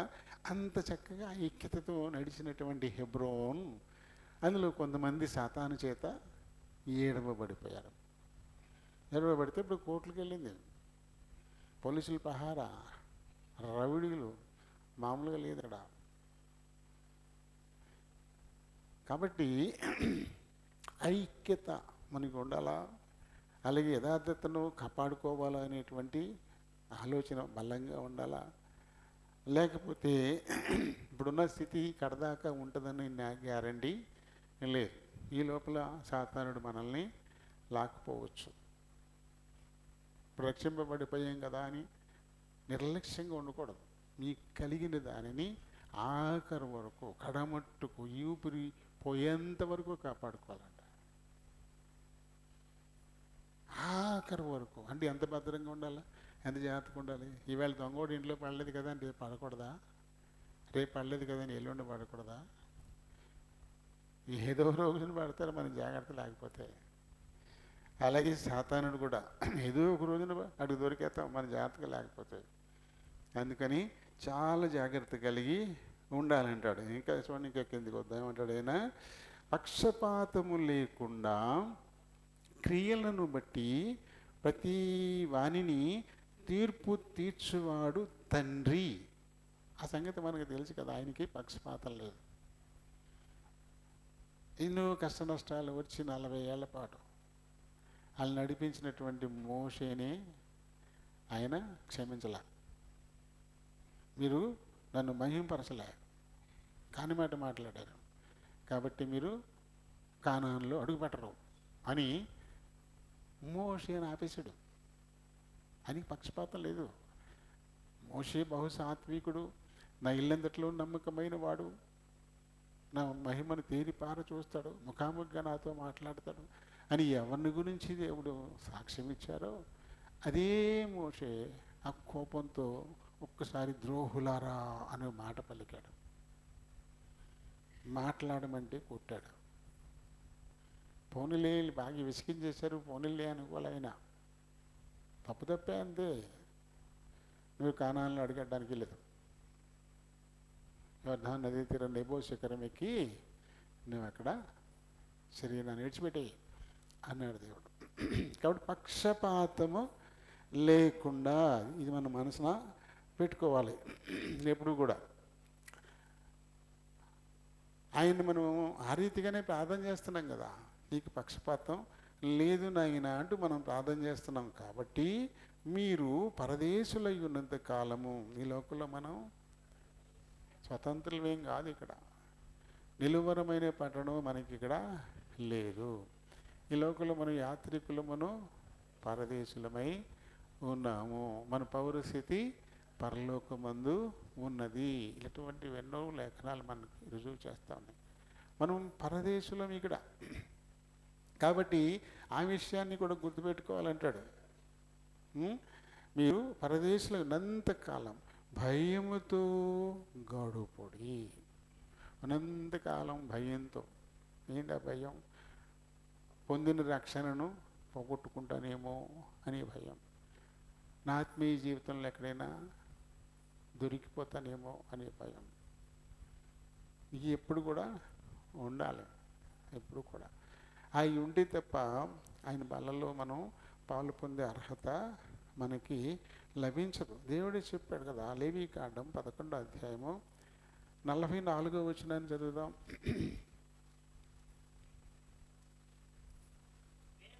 నేను మీ దేవుడనైన యెహోవాను, నేను పరిశుద్ధుడను గనుక మీరును పరిశుద్ధులైనట్లు చూసుకోండి. చూసుకోండి, మిమ్మల్ని మీరే చేసుకోవాలి, మిమ్మల్ని మీరే పరిశుద్ధపరచుకోవాలి.